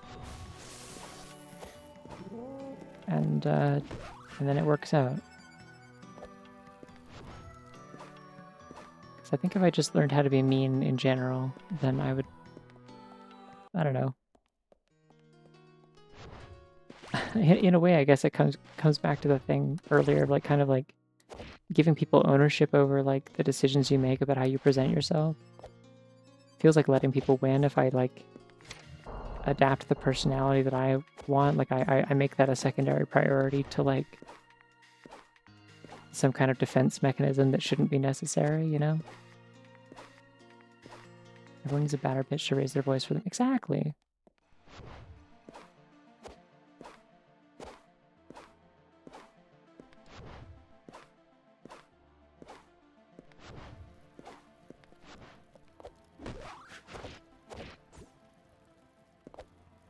Because I don't know. I also feel bad for like, I had a conversation with about this with someone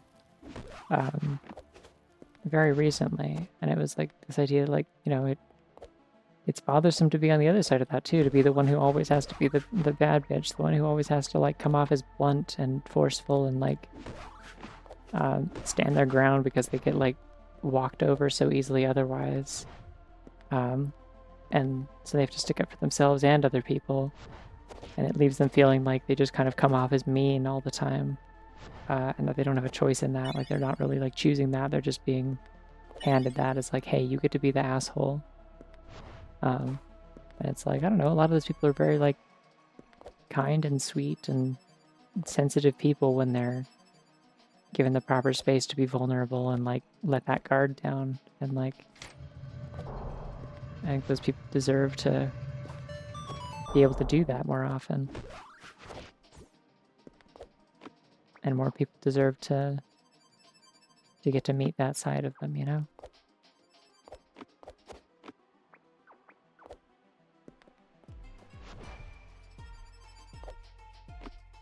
I don't know. In order for that to happen, you just gotta have a world where people are, like, less inclined to be assholes to each other at a default level.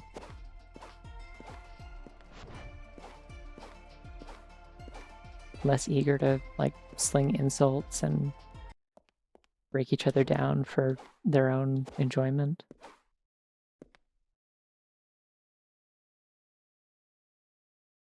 Or, you know. Anyways.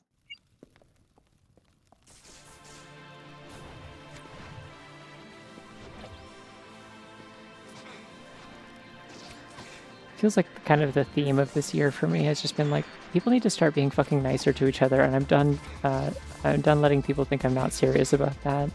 That's where I'm standing my ground on. I'm being firm and immovable about how people should be nice.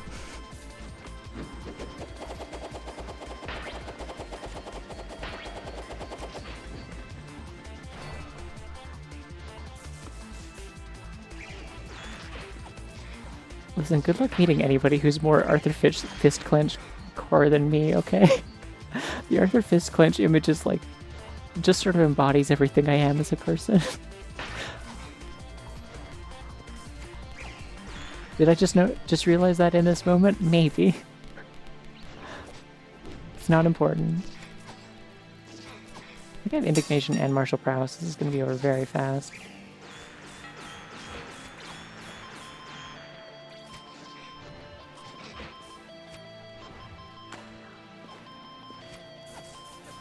Damn it.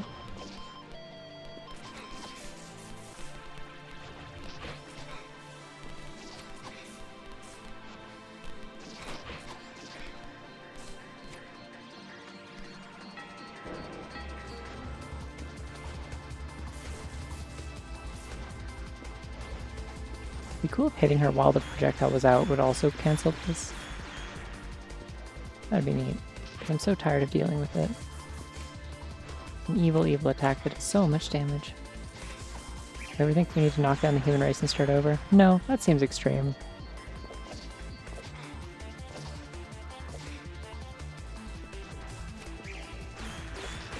I feel like that sort of mentality, like,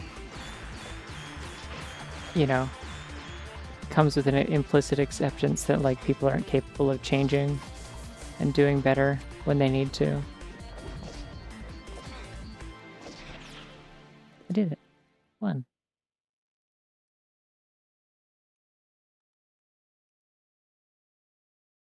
Yeah, I think a few people specifically should probably be like devoured by wild animals or set on fire, perhaps. Just like a few specific people, all of whom make more money in a year than I made in my entire life. That sort of thing. But